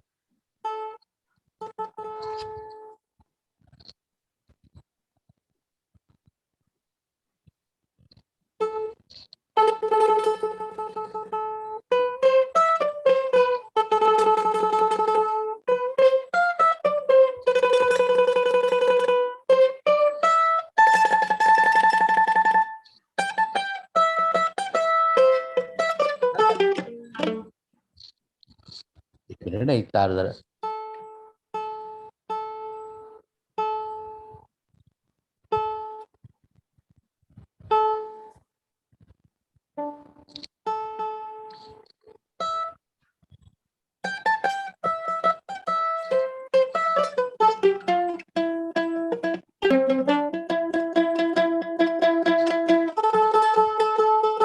वा वा वा. छान छान छान.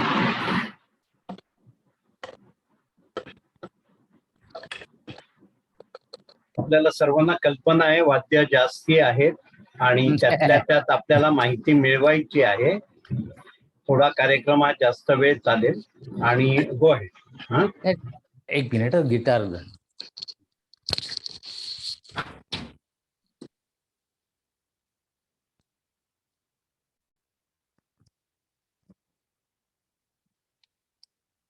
कारण एकाच वेळी इतक्या वाद्यांची आपल्याला ओळख होणं हा पण एक भाग्याचा भाग आहे.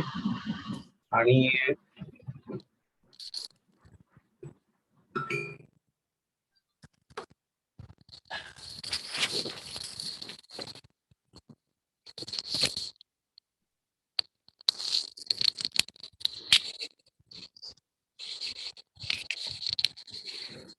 हा हे आता पुढलं वाद्य गिटार. मेंडोलिन प्रमाणेच याला इथे फ्रेट्स आहेत ते सूर आहेत. आपण याला जसे पडदे म्हणतात सतारीला तसे हे पडदे. याला 6 तारा असतात नॉर्मली. हे आता ही स्पॅनिश गिटार आहे. यात 2 प्रकारची स्पॅनिश आणि हवाईयन. स्पॅनिश मध्ये म्हणजे अकॉस्टिक आणि हवाईयन. स्पॅनिश मध्ये 2 प्रकारचे आहेत की काही याला नॉयलॉन कॉर्ड्स वापरतात. अच्छा. आणि पूर्वी नॉयलॉन कॉर्ड अजूनही वापरतात. तशा गिटार आहेत की त्या फक्त हाताने प्लग केल्या जातात. नुसत्या प्लकर नाही वाजवत मी, नुसतं बोटाने हे करतोय. अशा प्रकारे आणि त्या साथ देण्याकरता म्हणजे कॉर्ड्स वाजवण्याकरता जास्ती करून उपयोग केला जातो त्याचा. कधी ते साधारणपणे ह्या तारा ज्या आहेत स्टीलच्या त्याचा शोध नंतर लागला. पूर्वी छोट्या प्राण्याच्या आतड्यापासून त्याच्या तारा, म्हणजे कॅट गट्स वगैरे याच्यापासून त्या तारा बनवल्या जायच्या. नंतर नॉयलॉन स्ट्रिंग बनवायला सुरुवात केली. आता स्टीलच्या तारा. यात सुद्धा पहिल्या 3 तारा आहेत त्या पातळ, थोडी जाड अशा प्रकारच्या तारा आहेत. आणि पुढल्या 3 तारा आहेत त्या मेंडोलिनप्रमाणे कॉईल केलेल्या. ते जरा जवळ तुम्हाला दिसलं तर लक्षात येईल. या तारा आहेत त्या जाड आहेत. आलं लक्षात. फक्त ग्राउंडचा कलर तोच असल्यामुळे हा ठीक आहे, आलं लक्षात.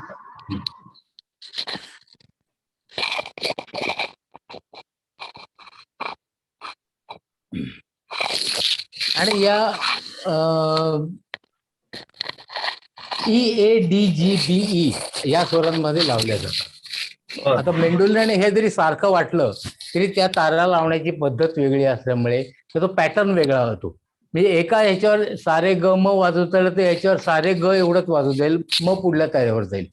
असं म्हणजे या तारा लावण्यामध्ये फरक असल्यामुळे दोन्ही वाद्य असली तरी ती सेपरेटली शिकायला लागतात किंवा त्याची प्रॅक्टिस करायला लागते. आता याच्याबद्दल मी आणखी जास्ती माहिती देत नाही, कारण हे वाद्य मी हल्लीच म्हणजे विरंगुळामध्ये जॉईन झाल्यानंतर वाजवायला सुरुवात केली.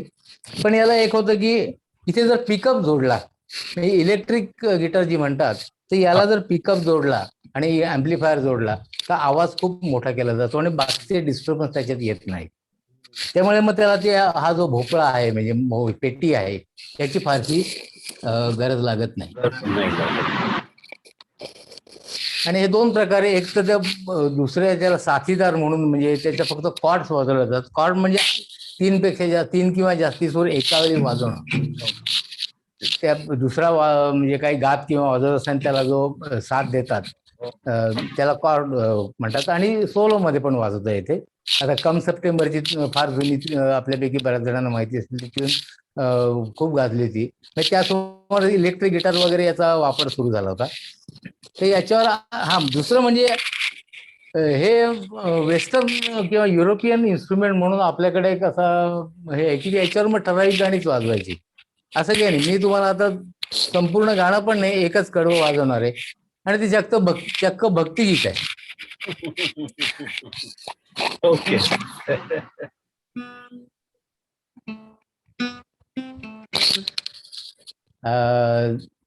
हे आधी वाजवते, पण याच्यातलं जनी नाम याची रंगली कीर्तने हे गिटारवर. Okay okay. एकच कडवं वाजवणारे खंडाची जास्त खूप जायला नको.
वा गुरु वा. खरंच कौतुक आहे आम्हाला आणि गर्व पण आहे. वाद्य ठेवायला उचलायला लागतं, हरकत नाही. एवढा असंख्य वाद्यांचा संग्रह आहे. तिथे बासऱ्या आपल्याला दिसत आहेत, 8-10 बासऱ्या तिकडे आहेत. त्याच्यानंतर सप्तसुरातल्या 6 माउथ ऑर्गनचा सेट आहे आणि खूप काही आहे. आणि ही सगळी हत्यारं जपणं, ह्याला हत्यारं म्हणतात म्युझिकच्या लँग्वेज मध्ये, आणि ती जपणं.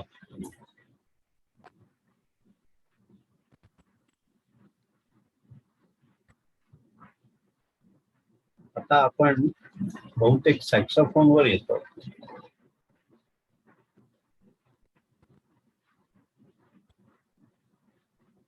कुठलं वाद्य? सॅक्सोफोन. इयरफोन लावून घ्या. आता हे शोध लावणं इयरफोन इयरफोन कठीण आहे, तुझे वाद्य वाजवणं आणखी कठीण वाटतं. नाही, पण ऐकायला व्यवस्थित येईल मग. अँटोइन जोसेफ ॲडॉल्फ सॅक्स या माणसाने हे शोधून काढलं, म्हणजे हे बनवलं.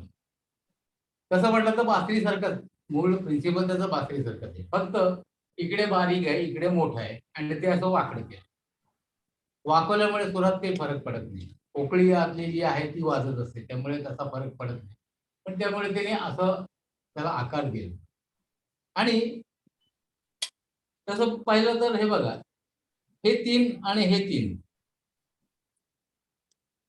हे बासरीसारखेच 3 6 भोकं, आणि ती जशी बासरीची उघडली जातात तशी उघडली जातात.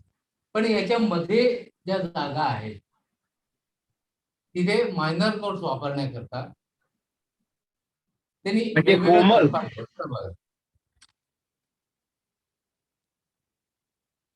ही तरफ दाबली की हे इथे उघडतं, आणि ते वाजवत असताना या भागाने, हे आता बोट इथे ठेवलेत मी, असं दाबतोय मी. असं दाबलं की तो सूर वाजवला जातो. त्याच्यावरती हा आहे, तो इथे दाबायचा. त्याच्यानंतर हा अंगठ्याने दाबायचा. तसंच इकडे पण आहे, या बाजूला पण आहे, मागे पण आहे. अरे बापरे. म्हणजे हा उघडला जातो. हा दाबला की इथला उघडला जातो. इथपर्यंत हे असे ती भोकं उघडण्याची, शिखरं उघडण्याकरता त्यांनी ही सोय केलेली आहे. आणि याच्यामध्ये हे वाद्य जसं सोलोला वापरतात, क्लासिकल येतात, किंवा ऑर्केस्ट्रामध्ये पण वापरलं जातं, आणि बँडमध्ये पण वापरलं जातं, कारण आवाज त्याचा कम्पॅरेटिव्हली मोठा आहे. आणि हे वाद्य मात्र मेटलचंच बनवलं जातं, कारण त्याला निमुळता कोनिकल, म्हणजे इकडे मोठा आणि इकडे छोटा असा आकार असल्यामुळे मेटलमध्ये वापरलं जातं. आता हा बेल्ट आहे अडकवण्याकरता, तर एखाद्याला वाटेल की पिक्चर मधलं सगळी काही स्टाईल मारण्याकरता आहे, तसं नाही. याचं वजन भरपूर आहे. हातावर तिचं वजन पडतं. आणि दुसरी गोष्ट, याचा आणखी एक उपयोग आहे की हे वाद्य वाजवताना या वाद्याचे 3 भाग होतात. इथून इथपर्यंत एक भाग, ही चावी उघडली की हा भाग एक सेपरेट केला निघतो त्याचा, आणि हा पुढला माउथ पीस. माउथ पीसला इथे रीड लावलेली आहे, म्हणजे बांबूची रीड आहे, ती फिट करण्याकरता हा भाग आहे, याला स्क्रू आहे. आणि जसं आपण म्हणजे याच्या रीड्स, पेटीचे किंवा माउथवरून रीड्स वाजतात, तशी ही रीड सुद्धा कुंकर घातल्यामुळे वाजते. तिथे सुद्धा बघा की रीड आणि बाकीचा भाग माउथ पीस याच्यामध्ये फट आहे, त्यामुळे ते तोंडात धरून हवा म्हणजे फुंकर मारली की रीडचा जेवढा पाहिजे तेवढा भाग व्हायब्रेट होतो. तो व्हायब्रेट झाल्यामुळे त्याचा आवाज येतो. आणि मग याच्यामध्ये जरा प्रॅक्टिस जास्ती का करावं लागेल, एक तर जोरात फुंकार लागतं, दुसरं म्हणजे वरच्या सप्तकात जाताना हा भाग दाबायला लागतो. ओठ आणि म्हणजे दातावर ओठ घ्यायचा, याच्यामध्ये दाबायला लागतो. पुढे मागे करावं लागतं.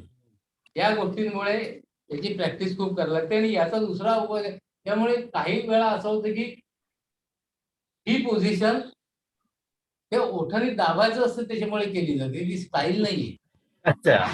दाखवतात एवढ्या स्टाईल आवश्यकता नसतात, पण काही वेळा खरोखर असं किंवा असं जे असतं ते तिथे प्रेशर देण्याकरता असतं आणि ते करताना या माळ्याचा उपयोग होतो त्याच्याकरता नाही, स्टाईल मारण्याकरता नाही. आता याच्यावर मी फक्त छोटीशी सेव वाजवणार आहे.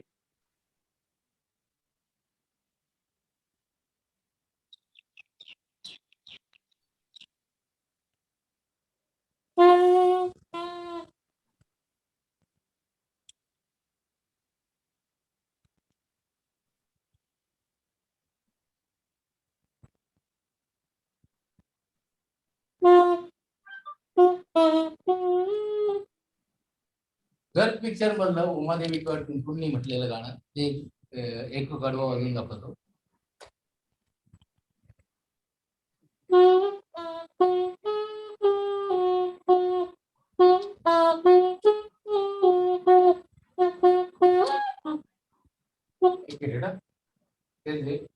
ऍडजस्टमेंट म्हणतो ना ती काही वेळा काही वेळी करायला अधिकार.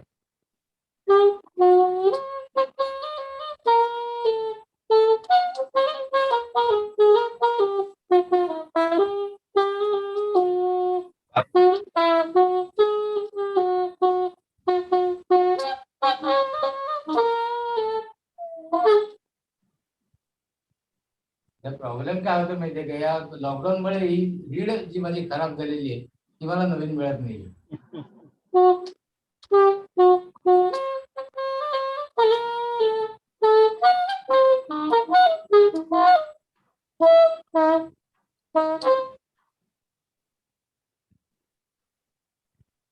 काय झालंय त्यामुळे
रीड मला मिळत नाही, याच्यामुळे मिळत नाही. आता नवीन वाजवल्याला आल्यानंतर ती लावायला लागेल त्याला.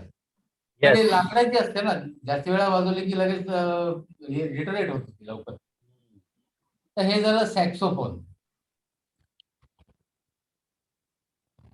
आता सिंथेसायझर.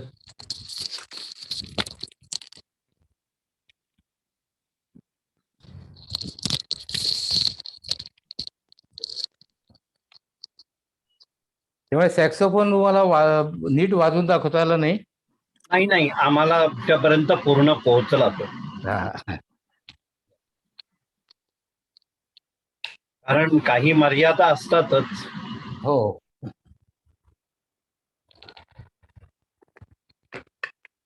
आता हे जे सिंथेसायझर आहे ना, हे इलेक्ट्रिक इन्स्ट्रुमेंट आहे, म्हणजे जिथे प्रत्यक्ष रीड वापरले जात नाही. इलेक्ट्रॉनिक वेव्ह फॉर्म वगैरे तयार करणं हा टेक्निकल आणि इंजिनिअरिंगचा भाग झाला. त्यामुळे त्याबद्दल मी बोलणं पण अधिकारी पण नाहीये. पण हे याच्यात सोयी अशा आहेत की पाहिजे तेवढं मोठं सप्तक याच्यावर हे करता येतं. हे जवळजवळ 4 सप्तकांचा याचा कॅशिओचा तसा छोटाच आहे सिंथेसायझर. आणि याच्यामध्ये वेगवेगळी बटणं दाबून वेगवेगळे इन्स्ट्रुमेंटचे आवाज तयार केले जातात. तेच वेव्ह फॉर्म ते तयार केल्यामुळे वेगवेगळ्या इन्स्ट्रुमेंटचा आवाज त्याच्यात वाजतो. त्याला व्हॉल्यूम कंट्रोल पण असतो. त्याला काही रिदम पण, बीट्स पण आहेत. पण आता हे सगळे जे बीट्स साधारणपणे असतात ना, ते वेस्टर्न टाईपचे बीट्स आहेत. म्हणजे रॉक म्हणा, जाज म्हणा किंवा हे वॉर्ड्स वगैरे हे ते जे रिदमचे नाव, बीट्सची नावं आहेत त्याप्रमाणे हे जास्ती असतात. हल्लीच्या काही याच्यात इंडियनच्या प्रमाणे काही ताल पण त्याच्यात इन्क्लूड केलेले आहेत. हे नवीन नवीन मॉडेल्स येत जातात आणि त्याप्रमाणे रिदम आणि वेगवेगळं वाद्य हे याच्यावर वाजवता येतं. त्यामुळे याच्याबद्दल वेगवेगळ्या सोयी आहेत. बाकी वाजवायला बघितलं तर हे हार्मोनियम टाईप म्हणजे जे कीबोर्ड जो आहे तो सिमिलर आहे, फक्त इलेक्ट्रॉनिक ह्याच्या साह्याने तो वाजवला जातो. याच्यात एक छोटीशी धून. त्याच्या अगोदर एकदा कीबोर्डचा नॉर्मल आवाज आणि एक व्हायोलिनचा आवाज, अच्छा, एकाच दुसऱ्या दोन इन्स्ट्रुमेंटचा फक्त आवाज आपण बघूया आणि मग तुम्ही धून वाजवा. हा ठीक आहे. आता इथे इतक्या बारीक अक्षरात आहे त्यामुळे या लाईट मध्ये मला ठीक आहे. पण 101 वाद्याची नावं आहेत, 100 त्यातली एक काही काही वाद्य तुम्हाला आहेत दाखवतो. आणि हो त्याचे आवाज त्याच्यातून निघतात. हो हो, वेगवेगळे मी तुम्हाला 2-4 आवाज वेगळे काढून दाखवतो. ठीक आहे, ठीक आहे, ठीक आहे. Go ahead.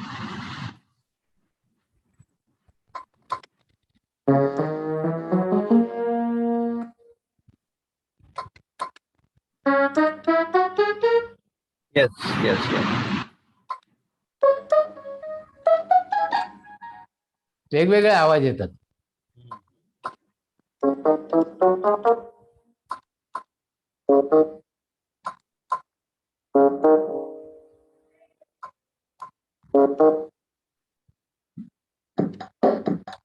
आता हे रिदम आपण त्याच्यावर वाजवता येतात. हा रिदम कंटिन्युअस वाजत राहतो.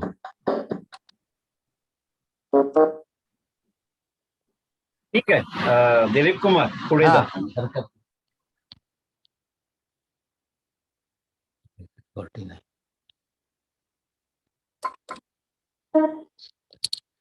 त्याच्यावर एक छोटीशी धून असली नकली पिक्चर मधलं गाणं आहे.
वा वा वा.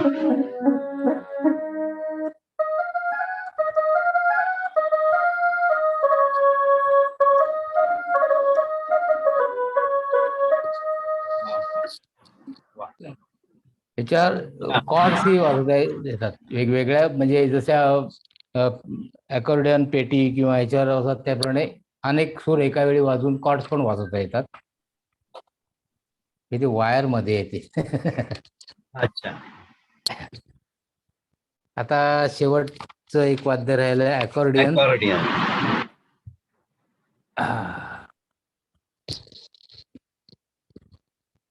मध्ये वेळ थोडा जातोय कारण आता काय होतं, आता हे जर टोपण लावून नाही ठेवलं तर त्याची रीड आणखी खराब होईल. नाही नाही नाही, घ्या घ्या, काळजी घ्या. आम्हीच भार टाकलाय तुमच्यावर 7 वाद्यांचा, कारण हा एक दुर्मिळ कार्यक्रम आहे आणि हा आपल्या संग्रही त्या निमित्ताने येतोय. हा, आणि आपल्याला बऱ्याच प्रमाणात त्याची प्रॅक्टिकल माहिती मिळते, खूप ज्ञानात भर पडतोय.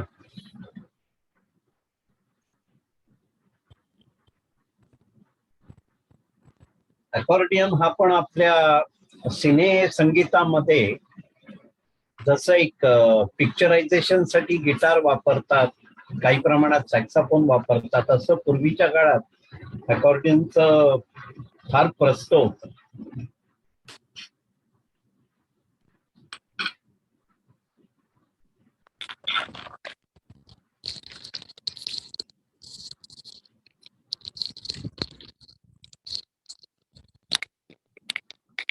आता हे अकॉर्डियन पेटीप्रमाणेच रचना आहे त्याची. हा प्रॉब्लेम नेहमी नको, येणार. वायर कीबोर्डच्या मागे जाऊन दे ना. कीबोर्डच्या ह्याच्या मागे इकडे एवढी नाही हे होत. कीबोर्ड म्हणजे हा डावीकडचा तुमच्या उजवीकडे आहे ना, तिथूनच मागे जाऊन दे. म्हणजे हा मागे जाऊन दे, येणार ऐकायला. वाजवून बघा आता. हा,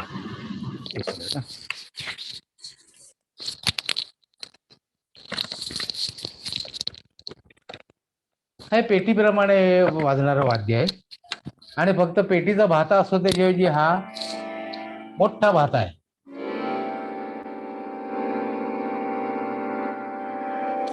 याच्यावरही कॉर्ड्स किंवा हे वाजवता येतात. आणि तुमच्या डाव्या हाताला जी बटणं आहेत, हा ते सांगतो ना, हे हार्मोनियम प्रमाणे रचना असलेली हे सूर आहेत आणि ही बटणं आहेत त्याला बास किंवा म्हणजे प्री अरेंज कॉर्ड्स आहेत. हे म्हणतात.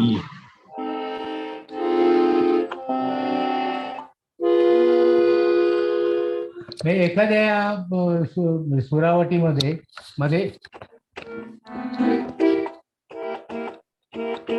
हे जे आवाज येतात ते इकडून वाजवतात. अच्छा, ओके ओके ओके. म्हणजे या बटनांपेक्षा ही बटणं जास्त, ही 120 आहेत. त्याचा वेगळा सराव करायला लागतो. Okay okay. त्यामुळे याची, आणि इथे कपलर्स आहेत. म्हणजे आता हे बटन दाबलं तर हे वाजतं. आता हे बटन दाबलं तर त्याच ठिकाणी हा जोर वाजतोय आणि हे बटन दाबलं तर हे दोन्ही सूर एकत्र वाजतायत. ही त्याची अरेंजमेंट आहे. तर याच्यावर पण एक छोटीशी धून वाजवतोय.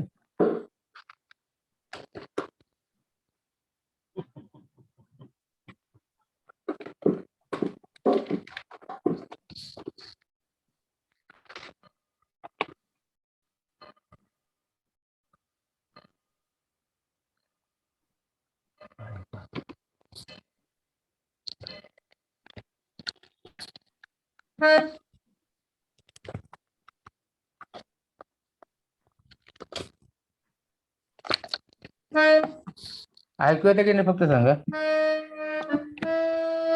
येत आहे? हो हो हो. हा ठीक आहे. एक छोटासा पीस वाजवतो.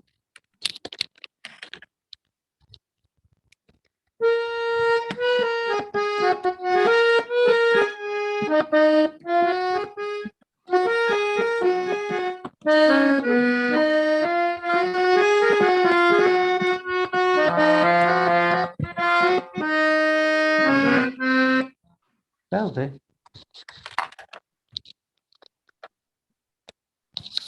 अरेंजमेंट काहीतरी होते.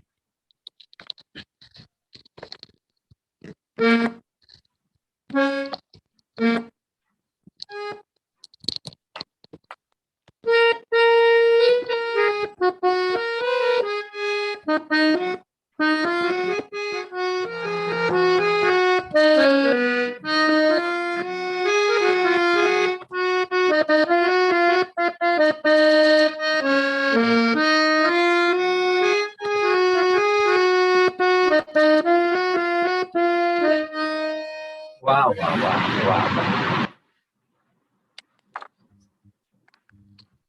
यात प्रॉब्लेम्स काय आहेत ते तुम्हाला नंतर सांगेन. नाही, महत्वाचा प्रॉब्लेम हे वाद्य आहे, उभ्याने वाजवायचं आहे. एक्झॅक्टली. आपल्या स्क्रीन मध्ये येण्यासाठी ते बसून वाजवते. हे काय सॅक्साफोन काय, हे उभ्याने वाजवायची बात. आता शेवटचं. आता आपण एक शेवटच्या आकर्षणाकडे जातोय. एका वेळेला 2 वाद्य.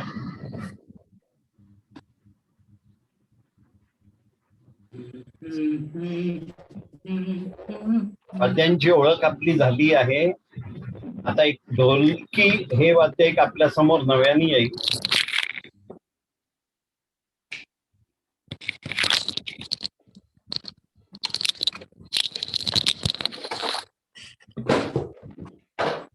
सावकाश. शेवटचा आयटम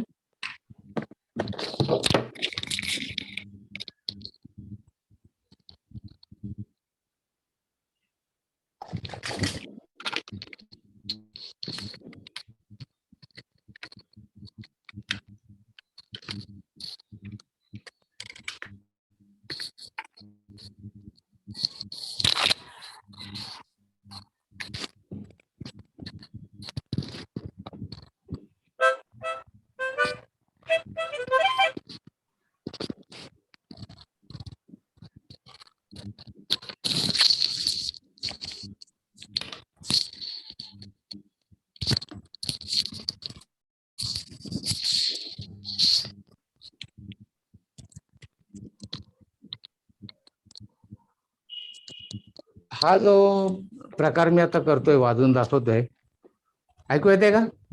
हो, व्यवस्थित येत आहे. ऐकू येते? होय होय होय होय होय. याचं क्रेडिट संपूर्ण विरंगुळा केंद्राला, कारण हा प्रयोग मी इथे आल्यानंतरच केला. 2 वाद्य एका वेळी वाजवाय, आणि मला आठवतं की आपला पहिला प्रयत्न तुम्ही केलाय, वाजवताय तुम्ही, आणि क्रेडिट देत असाल तर विरंगुळा, दिलासा विरंगुळा केंद्र घेईल ते क्रेडिट. नाही, नक्कीच द्यायला पाहिजे, कारण मला आठवतं की आपलं पहिलं गॅदरिंग जे झालं होतं सर्वेश हॉलमध्ये, त्याच्या 8 दिवस आधी आपलं आपण सगळे भेटलो होतो, प्रॅक्टिस केली होती. त्यावेळी प्रॅक्टिस संपल्यानंतर मी तुम्हालाच विचारलं होतं की असा एक प्रयत्न करायचा विचार आहे, तर तुम्ही ऐकता का? मी जरा थोडंसं पीस दाखवतो, आणि पसंत पडलं तर आपण वाद्यवृंदात घ्यायचं. तर तुम्ही लगेच विरकर मॅडमना त्यांना पण थांबवलं, जरा हे बघूया आपण, आणि दोघांनी मिळून अप्रूव्ह केलं. आणि त्यावेळी मला पहिली एक म्हणजे चांगला अनुभव असा आला की शकुंतलाताईंनी मला पहिला प्रश्न विचारलाय, ही प्रॅक्टिस करायला सुरुवात केली तर किती दिवस झाले? म्हटलं 15 दिवस झाले. 2-3 ठिकाणी जिथे चूक होते ती पुढल्या 8 दिवसात सुधारा, कारण तेवढा वेळ आहे आणि तेवढा सुधारता येईल. तर 15 दिवसात एवढी प्रॅक्टिस होत असते, तर 8 दिवसात ती जी चूक होती ती रेक्टिफाय करता येईल. आणि मग परवानगी मिळाल्यावर मी पहिल्यांदा ते सादर केलं. तेच गाणं मी आज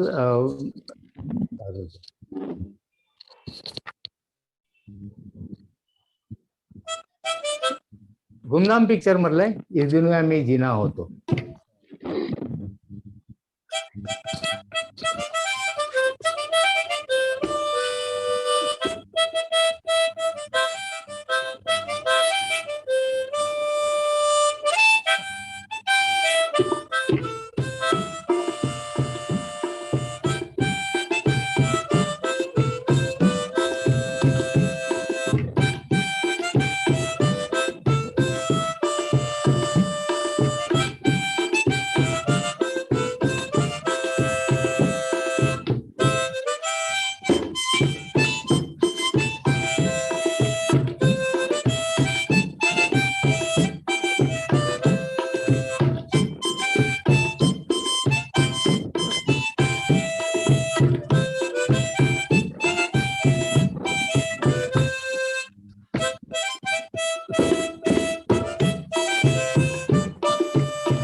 वा वा दिलीप कुमार, तुम्ही श्रेय कोणालाही द्या, पण श्रेय आम्ही कोणी घेणार नाही आहोत. तुमचे सातत्याचे श्रम आणि आपण पुढची सूत्र अपर्णाताईंकडे देतोय.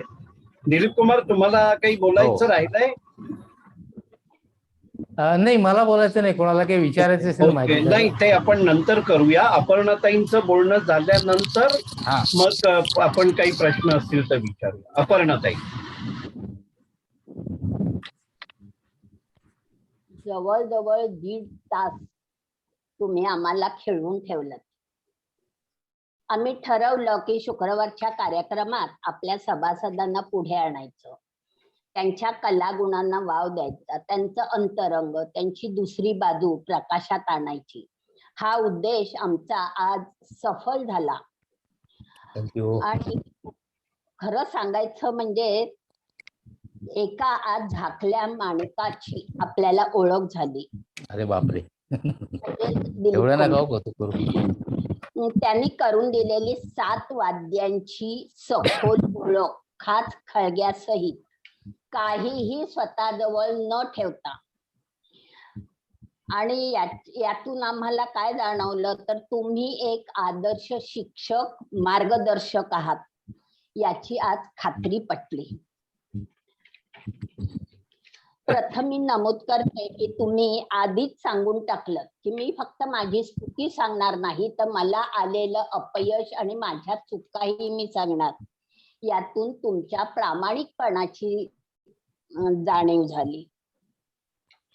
तुमचा संगीताशी संबंध कसा आला, वाद्य वाजवायला तुम्ही कसे शिकलात, याची तुम्ही सखोल माहिती तर सांगितलीतच, पण छान दिसणारी बासरी छान वाजतेच असं नाही, हा पहिला धडा तुमच्या आईकडून तुम्हाला मिळाला.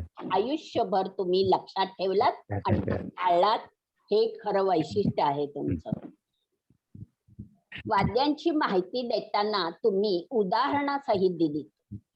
पुराणकालीन माहिती पण तुम्ही कथन केली. तुम्ही बासरीची माहिती सांगताना प्रसिद्ध बासरी वादक अमर ओक यांची आणि दिलीप आपटेंची ही आठवण झाली. हे खरं तुमच्या आजच्या या कार्यक्रमाचं श्रेय आहे. माझ्यासारखी संगीत आणि वाद्य याविषयी अज्ञानी, अडाणी आणि अनाभिज्ञ असणारी मी, पण मी खरंच सांगते, मी सुद्धा आज या आगळ्या वेगळ्या कार्यक्रमाचा आस्वाद घेतला. मन आनंदून गेलं.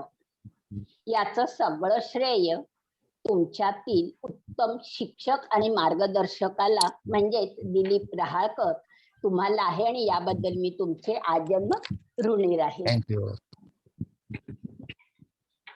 आता मला तुमच्याविषयी काय वाटतं किंवा मी तुमच्याविषयी मी एवढेच म्हणेन, शून्यातून विश्व निर्माण करणारे, सचोटी, प्रामाणिकपणा, सातत्य आणि अविरत कष्ट उपसणारे, मानाची धनाची अपेक्षा न करणारे, निरोगी आणि निर्मळ वातावरणात जीवनाचे फूल पूर्णत्वाने फुलवणारे, आत्मानुभवाच्या रंगात रंगलेले आणि आत्मानंदात मग्न असलेले असे हे उदात्त कलाकार म्हणजेच दिलीप कुमार. श्रोता व कला आणि कलाकार यांच्यात आंतरिक आनंदाचा प्रीती संगम तुम्ही आज साधलात. कारण मी बघत होते, प्रत्येक आज संगीतप्रेमी बरेच हजर आहेत आणि प्रत्येकाच्या चेहऱ्यावर आनंद होता आणि अगदी लक्ष देऊन तल्लीन होऊन सगळे ऐकत होते. म्हणजे श्रोते आणि कलाकार यांचा एक आंतरिक संगम आज इथे, प्रीती संगम म्हणूत आपण, इथे झालेला आहे. आम्हाला आत्मिक आनंदाच्या लहरीत तुम्ही भिजवलेत. हा अमृतानंद म्हणजे आमच्या जगण्याची, चैतन्याची गुरु किल्लीच तुम्ही आज आम्हाला दिली. अशा या महान, ज्येष्ठ आणि श्रेष्ठ कलाकाराला, विरंगुळातील दैदिप्यमान गुरुबळाला माझा साष्टांग दंडवत प्रार्थना आणि प्रेमपूर्वक नमस्कार.